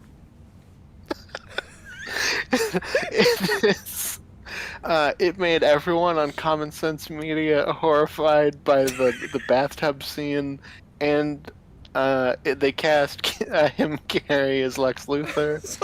So wait. People aren't gonna know what you're talking about. Are you telling me that this is higher on your list because we talked about children's reviews of it? No. Okay. No. The real reason. Him Carrey is one of my favorite things that ever happened on the channel. Oh yeah, no, it's wonderful. That was an iconic moment. Him Carrey. No, I appreciate it more than the other Snyder films because of how weird it is. Where it's like, there is a reason that we're still talking about this movie, and that there's so many baffling choices. Whereas Man of Steel and The Snut, I think, are just boring. I do think that it is one of the better shot movies in places, not all the time. Yeah, but there are moments that I think genuinely look pretty cool. It's got a good cinematography, man. I mean, I've always loved what Watchmen looks like. It's that same guy. Mm-hmm. Yeah, some of that stuff looks good. That's the only place I like Ben Affleck as Batman. I don't like what we do with him, but I think his performance is good in that movie. And Alfred's good. Oh yeah, well, and like I always say, there's no bad cinematic Alfreds, but Jeremy Irons is really good in that. And we barely talked about him throughout the whole Mania, but he is consistently always good as Alfred. And Fishburne was really good casting. He's got a couple of fun moments. Yeah, I wish he got I more feel to like do. it's in like one scene, but He's in like 2 scenes. He's fine. He's like Amy Adams, where I'm like, he could have been a really good Perry. He just didn't really get the chance to be.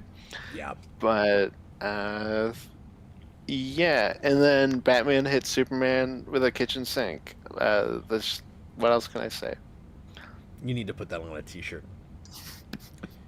Okay, my number 4, which is absolutely way higher than it would have been if we hadn't done the Mania before ranking these, is Blue Beetle, which you ended up being quite right about. I'm surprised That's to right. say. Now, like Shazam, backhanded compliment, this could be another one of those movies that I'm enjoying a lot more because I'm talking over it. I've not watched it unfettered since the theater, and I only saw it once in the theater. But I was appreciating a lot of the stuff that you said you liked about it, and I don't think just because I was influenced by what you were saying, because I really didn't buy it. I really thought I was going to walk into that and be like, the pacing is still off, and this family is obnoxious, and some of the family stuff is still annoying. But I was even more won over with that on this viewing. But the big thing that jumped out at me this time around was I really like all the legacy stuff. Like, I really like how much reverence it has for material that I don't care about. Like, they made a movie, not only that feels like somebody likes that comic source material and is actually looking at it and actually trying to adapt it, but it's the kind, and it sucks that it didn't do well, and it got made fun of relentlessly for even existing, and for Warner's just not even really letting people know it was coming out. It sounds like a lot of that was because it was supposed to be a Max thing in the first place, and then winds up in the theater at the 11th hour, and they just didn't really have time to tell anybody about it. It is what it seems like maybe happened with it. But it feels like the kind of movie that should make people fans of the material and make them want to go seek it out. With all the legacy stuff, with the earlier Blue Beetles and how cool the costume looks, and I love the evolution of the suit and what it can do like throughout the movie. If I was a kid, that would be the kind of movie. Like I was just looking at it through a different lens, getting some time away from it. If I'd been like 11, 12, 13 when that came out, Austin, I would have gone and sought out Blue Beetle comics. Like that's the kind of movie as a kid that would make me want to look into that character. And that's the big thing I've got to give it. No, I mean, it's like some of the movies that came out when I was a kid, like Daredevil and Ghost Rider, like movies that aren't like amazing or anything. Like they're okay, but like when you're a kid, it's like, oh, this is really fun, and I'm not picking up that it's like it could be better or is like a little lackluster. I was thinking it's just impressive that that's basically a TV movie, and it's one of the better looking DCEU films, and that costume's amazing. So I had a different perspective on it when I learned from, and this is part of the reason we do this stuff live, when I learned from the chat that it was made to go on Max in the first place, because I didn't know that. I thought it was made to be theatrical, and then they talked about dumping it to Max, and then they decided, let's try to recoup our costs. I didn't realize it was made with a TV budget to be a TV movie. For a theatrical movie, it doesn't look, obviously super theatrical. For a TV movie, it looks damn good. And yeah, exactly. I wonder if, and again, comparing it to some of these other movies with real lackluster CG, with real inconsistent special effects, this stuff has a lot of like real practical stuff and costumes that are actually doing all the stuff that you're looking at, or at least some of the stuff that you're looking at. I wonder if I wouldn't have appreciated it more if I'd seen it on the small screen in the first place. Like, if that movie comes out during COVID, I probably like it more. Yeah, for sure. Yeah, I like the actors in that movie well enough. Like, I like the two main leads. I think they have good chemistry. I liked them a lot better on another viewing. It also probably helped you too that you were watching with Brandon, who'd never seen it, and he seemed to be digging it too. Yeah, and that definitely gives you a different perspective. Just when the person with fresh eyes that's next to you, you can kind of get their experience as well. So if I'm watching it by myself, again doing like the note taking review or watch, I don't know if I'm going to like it as much. But just the setting we had, and as you said, this ranking is based on the Mania. It's one of the better experiences I had. And like, exactly the same thing with Shazam, except I liked that in the first place. And this movie I thought was so nothing initially. Well, like with the Shazam family, I've always been impressed that we get like big action with the Beetle ship in the climax, because I don't think that was a given. And I think it's cool that we get that. And again, it looks kind of cool. And I think it looks cool. Their obligatory like evil Blue Beetle villain has a really cool costume. And he's just the Crimson Dynamo, so it makes me happy. Yeah, and I don't have that perspective because I don't know enough about Iron Man's Rose Gallery. But when you get to the end of that movie and he's got like his sort of obligatory flashback, that guy's got a little bit of pathos to him. I think his acting is pretty good. But I also just kind of dig the almost like Spawn-like changes in costumes that happen in that movie. When him like picking up Susan Sarandon and like dragging her into a fire as he explodes, it's so awesome. The mistake I made was not bringing more of my kids to that movie, I think. Oh, sure. Yeah. Well, I say more of my kids. I don't even think Jason saw it. I don't think I brought any of them. I don't think any of my kids have seen that movie. Because Jason just didn't want to go. Because Jason really likes Blue Beetle, and it being a DCEU thing, and he saw the previews and wasn't impressed. He was like, I don't want to see them mess that up. And so he just never went. Well, that's the only reason I watched it, because it's the only DCEU film I saw that year, as evidenced by the DCEU Mania. Yeah. But it was just because I'm like, oh, I like Blue Beetle. Like, I don't know a ton about Blue Beetle. He's not traded especially well. Like, I would love to read the Ditko stuff, but it's not collected. It would be easier to get into the Jaime Reyes stuff, so I'll probably get into that at some point. But I do like Blue Beetle from what I've seen, so I was like, oh, I'll give this a chance. This looks fine, and then it was. Yeah, so I'm with you there. Once again, uh, if the quality of these were better, that should be a mid-tier movie. It should not Yes. be in your top four or three or four. Hmm. Speaking of which, my number three Is Blue Beetle. is Shazam. No, Shazam! not quite yet. Oh wow, Uh, you had that two above me. That is true, and came up quite a bit from watching it for the Mania. And again, I don't know how interested I am to watch it again, but it was solid when we watched it on the Mania. I don't want to tarnish that watch, man. Exactly. I want to just keep that commemorated.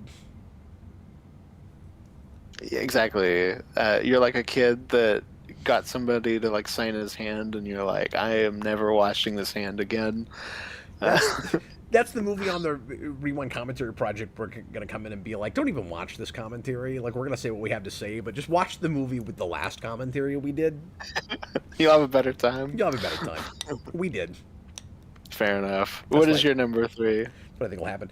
I've still got a soft spot for this, and I think I kind of made my top three go in line with my with the movies that landed on my top 100. My number three is Man of Steel. Oh, okay.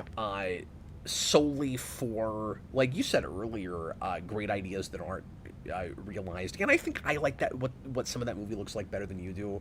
You're right about loud, bombastic, and obnoxious with action, particularly toward the end.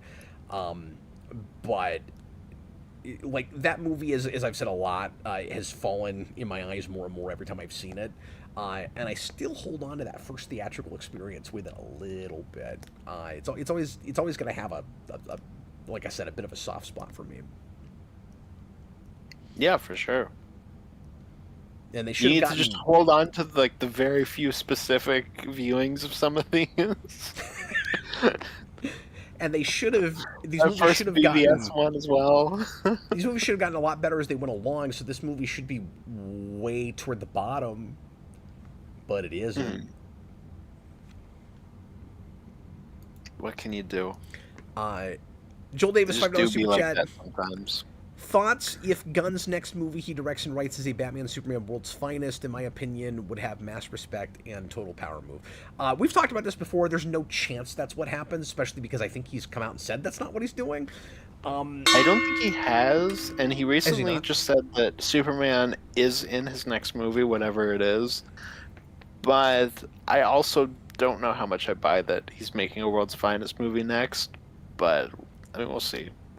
Part of the reason I don't think that's going to happen, let's not speculate too much because we got to get this list finished. But I'll just say, again, I mentioned this before, but he made that joke where where people kept speculating about that, and somebody directly asked him about it, and he was like, yes, and it's going to have Wonder Woman, and he was like making a joke about like making it exactly what BVS was, which tells me there's no way he makes that movie. You know what I mean? Like that felt like him saying it's going to be something completely different than that. And there's no way it's a Batman Superman movie. So I would be really kind of shocked if that's what he made. The other thing is, he would have to totally retool their plans and basically give up on Brave and the Bold, I think. And I don't know if they're at a place where they've given up on that movie yet, because that's where Batman was supposed to be introduced. So if he makes any kind of Batman movie next, that tells me that they've either put that on hold or it's not even happening, right? Once that's what I was going to say. So I think Clayface will be Batman's actual introduction. Maybe so. But I think he will end up making Brave and the Bold. And I've said that for like a year now. But I don't know. I just have this gut feeling, especially now when he talks about it, because he's always like, "Yes, I'm working very closely with the writer," and he like never says who the writer is, and I'm like, Yeah, I feel like you're making that. I think you're onto something there, and so like it didn't work out with Flash director guy, and he just pulls a Thanos and says, "Fine, I'll do it myself." When you look back to it, that initial slate, and it's like, we're making an Authority movie, we're making a Supergirl movie, we're making a Swamp Thing movie. Batman is very specifically going to be this.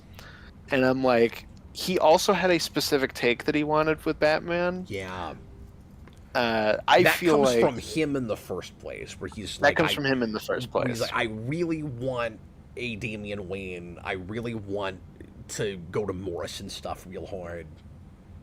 And Gunn is very clearly incredibly passionate about father and son stories.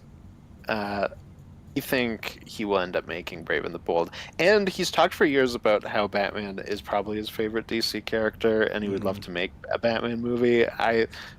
And that he probably wouldn't go as hard as he used to in the past, but he's also been very vocal in the past about being unhappy with cinematic Batman. So That's true too, and that's a movie that's really easy to do a big ensemble cast, and he loves his ensemble cast movies. makes you have the Bat family, especially if you're Yep. starting with Damian. Like you can already have a Nightwing, possibly a Tim Drake. You can have a Barbara Gordon, whether she's Batgirl or Oracle. Yeah. You can have Cassandra Cain because he loves that character. Well, considering how If much Barbara he Gordon likes, is Oracle, considering how much he likes Suicide Squad, there's almost no chance he does that movie and it's not Oracle. Like, yeah, I hope so. um, I definitely hope so. but yeah, he's so into ensemble cast films that that's really the only, and I'm sure he'll win me over on it, but that's really the only major reservation I've got about Superman is I just don't want that supporting cast to take over too much. Because it feels like it could be him sort of inserting his formula where it's a singular character movie in name only, but he's got all these other characters that kind of become, the Guardians cast or the Suicide Squad cast or whatever. It would be really easy to do that in a Batman movie and nobody mind. Like you call it Brave and the Bold, and it sounds more like a team movie. Like that's fine, you can do that. You have Michael Rooker as Alfred. Sean Gunn is Commissioner Gordon. Oh no. Anyway, where are we on this? So I just did my number 3, and I think you did your number 3 was Man of Steel. Man of Steel. So My we got number two 2, more left, and I think we can kind of guess pretty well what. I mean, let me think. What do we have left? I know what your 1 is gonna be. Okay, go ahead and just say it. I'm not thinking clearly here. my number 2 is what I've always said. Blue It Beetle, right? is Bluest Beetle. Blue Yeah. Beetle, there you go. Yeah. For a second I forgot you hadn't said it yet because we talked about that for a minute. Yeah, and I won't go into it because I basically did when you said it, but yeah, it's pretty good. It's pretty good. It's just fine. Number 2. I'm interested in that animated series that they're working on, so I will check that out. I wasn't. I was like, who cares? And then I watched the movie again. I was like, I'd watch that. Yeah. My number 2 is I'm happy they're keeping that actor. my number 2 is Wonder Woman. I had not as good of a watch this last time, but again, just compared to a lot of the rest of this, it's got like honest to God heart and heroism in it. You made some good points about inconsistency with her like motivation and worldview, and I'm with you on some of that. I should say I will concede to some of that, especially where that falls. Again, in things just being relative to the Batman and Superman we had and characters in Suicide Squad and all of that, that still feels the closest to like a real honest to God superhero we had at that point, and it hit me in a place, and soft spot for that first viewing, but it still holds up better to me than a lot of these, even the ones that I kind of liked. Okay, and like you said, Chris Pine is wonderful in it, but I don't know. That's still a movie I can sit down and watch and enjoy and not be like that. That one's not a chore until the third act. Third act sucks. Number 2. One of the worst of the third acts in the entire genre. Number 2. I don't want to agree with you on that. I'm fighting that. I'm trying not to. And then I'm like, but that damn speech. And then I go, remember the complaint I made when we were watching it? Where I was like, could we not have come up with a more interesting location? We're just on a green screen? Well, yeah, but like, we're just on a runway. And then I was thinking, like, First Adventure also kind of does that, but at least there's like a big scene after that. Mm-hmm. Yeah. I guess, the same green screen. That's just a chase, because the green screen on both of those looks really bad. It does look worse in First Avenger, probably, but like you said, that's only part of the climax, not the whole climax. Then you go into an actual set, because that's where movies are made. So we're going to have the same number 1, which I feel like is just kind of correct, because it's the most, like, of a real movie these are, and it still took me 4 times before I appreciated that movie. Like I said at the beginning, I will throw it. This is where Peacemaker would be if we were talking about it. And like I said, I would throw it out because there's only one TV show. I've seen it, so if you're interested, that's where it is. But yeah, we have the same number 1 then. So you're saying Peacemaker would have been at number 2, or it would even be over at number 2? The Suicide. Okay, I see. Yeah, exactly. And we've talked ad nauseum about the Suicide Squad because that's the only one of these we've already done a rewind commentary on. It's the only one that I really like. Yeah. Blue Beetle, I like, okay. And Shazam was fine, but I'm worried to see it again. And I'm much closer to, really liking Wonder Woman, but like less so after the last viewing I had of it. So. Yeah, for sure. Well, there it is. There's our rankings. Let's find out.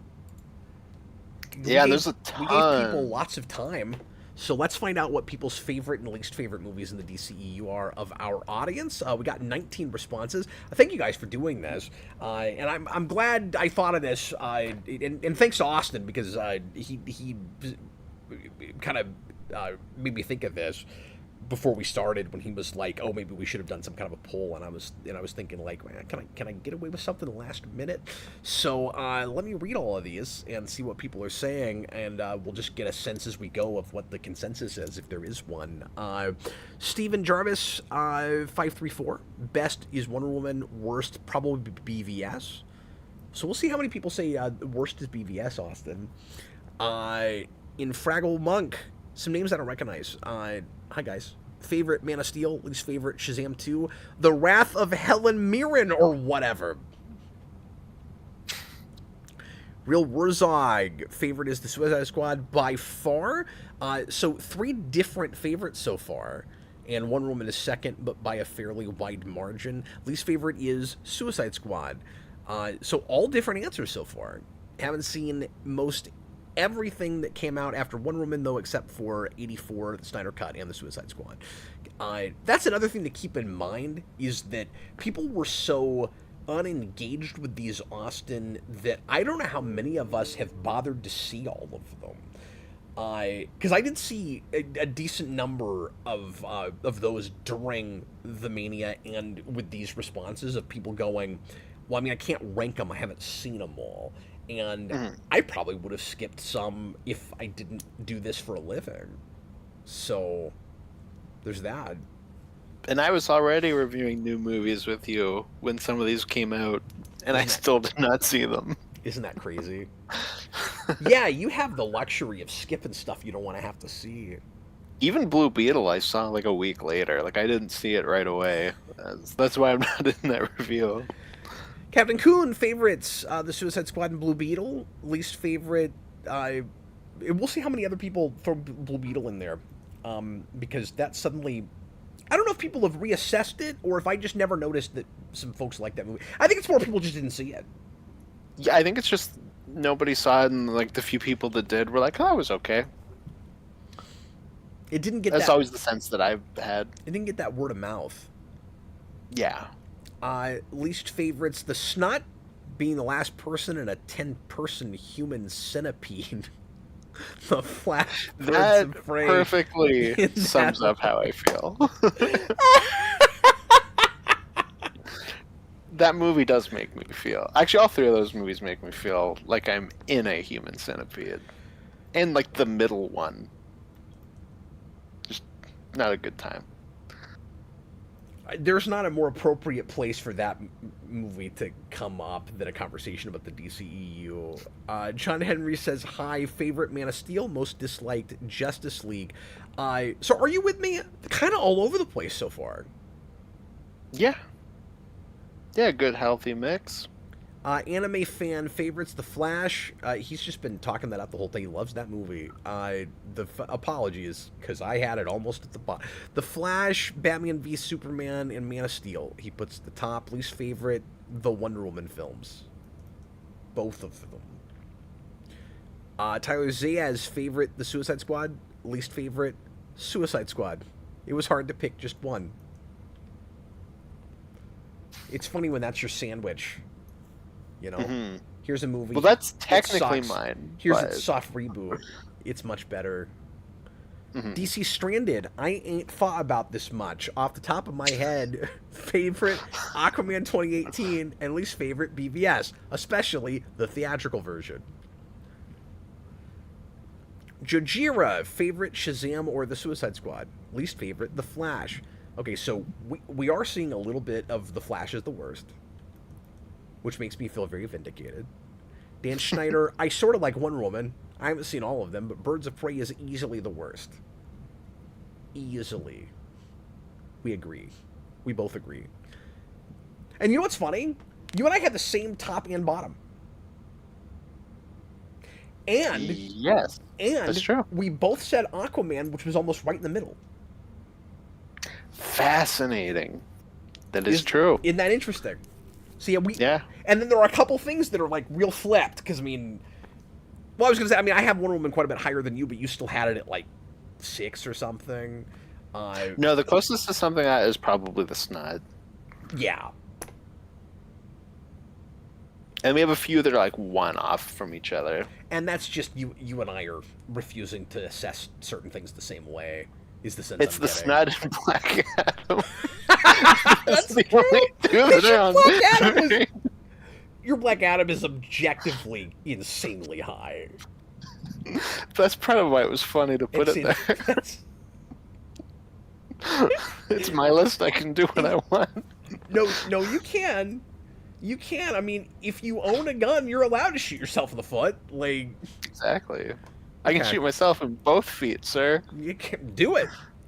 Dan Schneider. Oh, sorry, I already read that one. Vintage Victor, least favorite The Suicide Squad, least favorite Suicide Squad. That's sort of the closest to consensus we're seeing, really. GG, favorite Wonder Woman, least favorite Wonder Woman 84. So he's got the same thing that a couple of us do with Suicide Squad.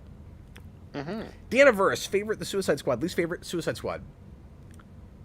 So more and more, that's becoming a popular response. Weird coincidence, although the last 6 or 7 movies are the equivalent of the phrase "pick your poison."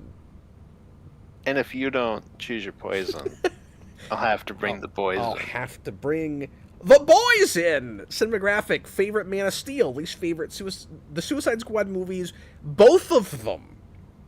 Doesn't like either of those. Justice League, BVS, Wonder Woman 84. Favorite film, this one. Least favorite film, half of the DCEU. Which I was basically that one. I was about to say that.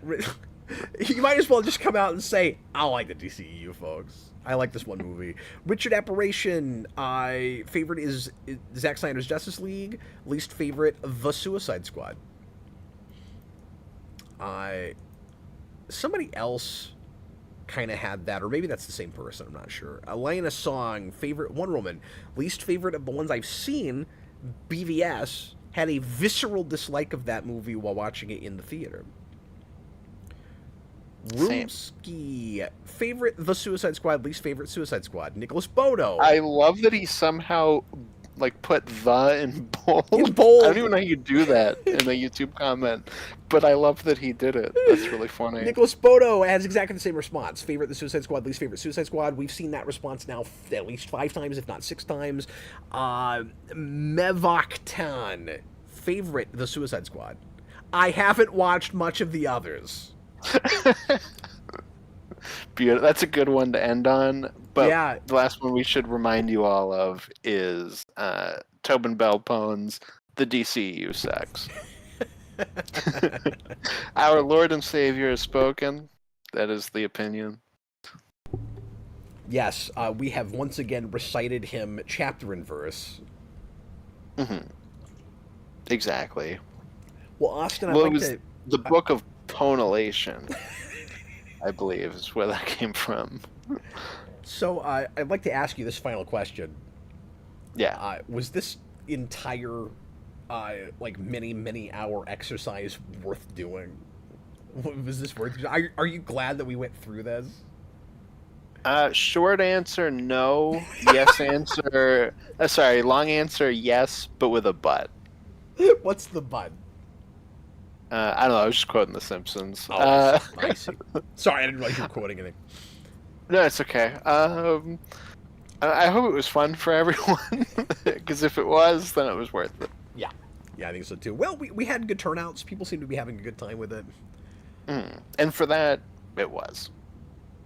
Yeah, no, overall, I'm glad we did it. Mm-hmm. And yeah, it was an interesting experiment.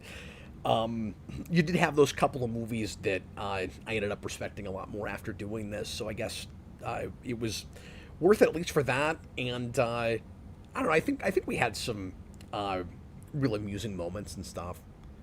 It gave us the snot, and we can never take that away. No, that's true.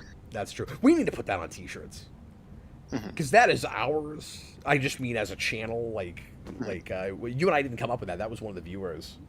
But that is a Geekvolution like I'm not taking credit, but that is a Geekvolution community thing. Like nobody can take that away from our community. That is ours. The two things that we need shirts of are snot and he hit Superman with a goddamn kitchen sink.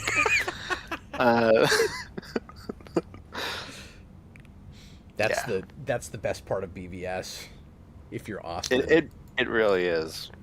I mean, I think just objectively, but if you want to lie about it, Writer says fine. This is his favorite series on the channel, and I appreciate that. But that's shocking to me because he has a lot of different opinions than we do. Mm-hmm. But I mean, at least he's entertained by it, and yeah, no, that's cool. Like, I really appreciate that and respect that. Really, he's like, the Suicide Squad is terrible. What is wrong with you guys? My favorite series on the channel. I really appreciate that. Thank you very much. What are you, snudding nuts? Roomski, wasn't there a White Castle joke we need on a shirt too? Yes, we do. Yes, we do. And I've still not watched, and I don't want to, the show that apparently has an epic battle in the finale that takes place in the White Castle they built for it. That's Ironheart. I don't even know if it's in the finale, but I know it happens at some point. I was told, I forget by whom, so grain of salt, that it happens in the last episode. And I got the sense it was like the climax is in that White Castle, but I don't know if I'm right about that. I don't want to watch the climax of Ironheart takes place in a White Castle. That's instantly the best finale of all Disney Plus shows. Yeah, the only way it could be better is if somebody walked in and was like, "Man, this is nut." There's a part of me that wants to do a blind commentary just on that part. Mm-hmm. Oh my god. What if they went into the bathroom of the White Castle and Ironheart hit them with a kitchen sink? Well, then that would instantly be your favorite thing in the MCU, clearly. It would be the one thing that makes me like Ironheart. All right, well, any last words that you have for this series as we're finally putting a bow on this whole thing? Are we putting a bow on it, or are we putting a bullet in it? Look, You decide. that sounds like a glass half empty, half full kind of thing. Bullet or boas? Maybe a little both. Little of You both. shoot it. You shoot Old Yeller and then put a bow on him. Oh my god.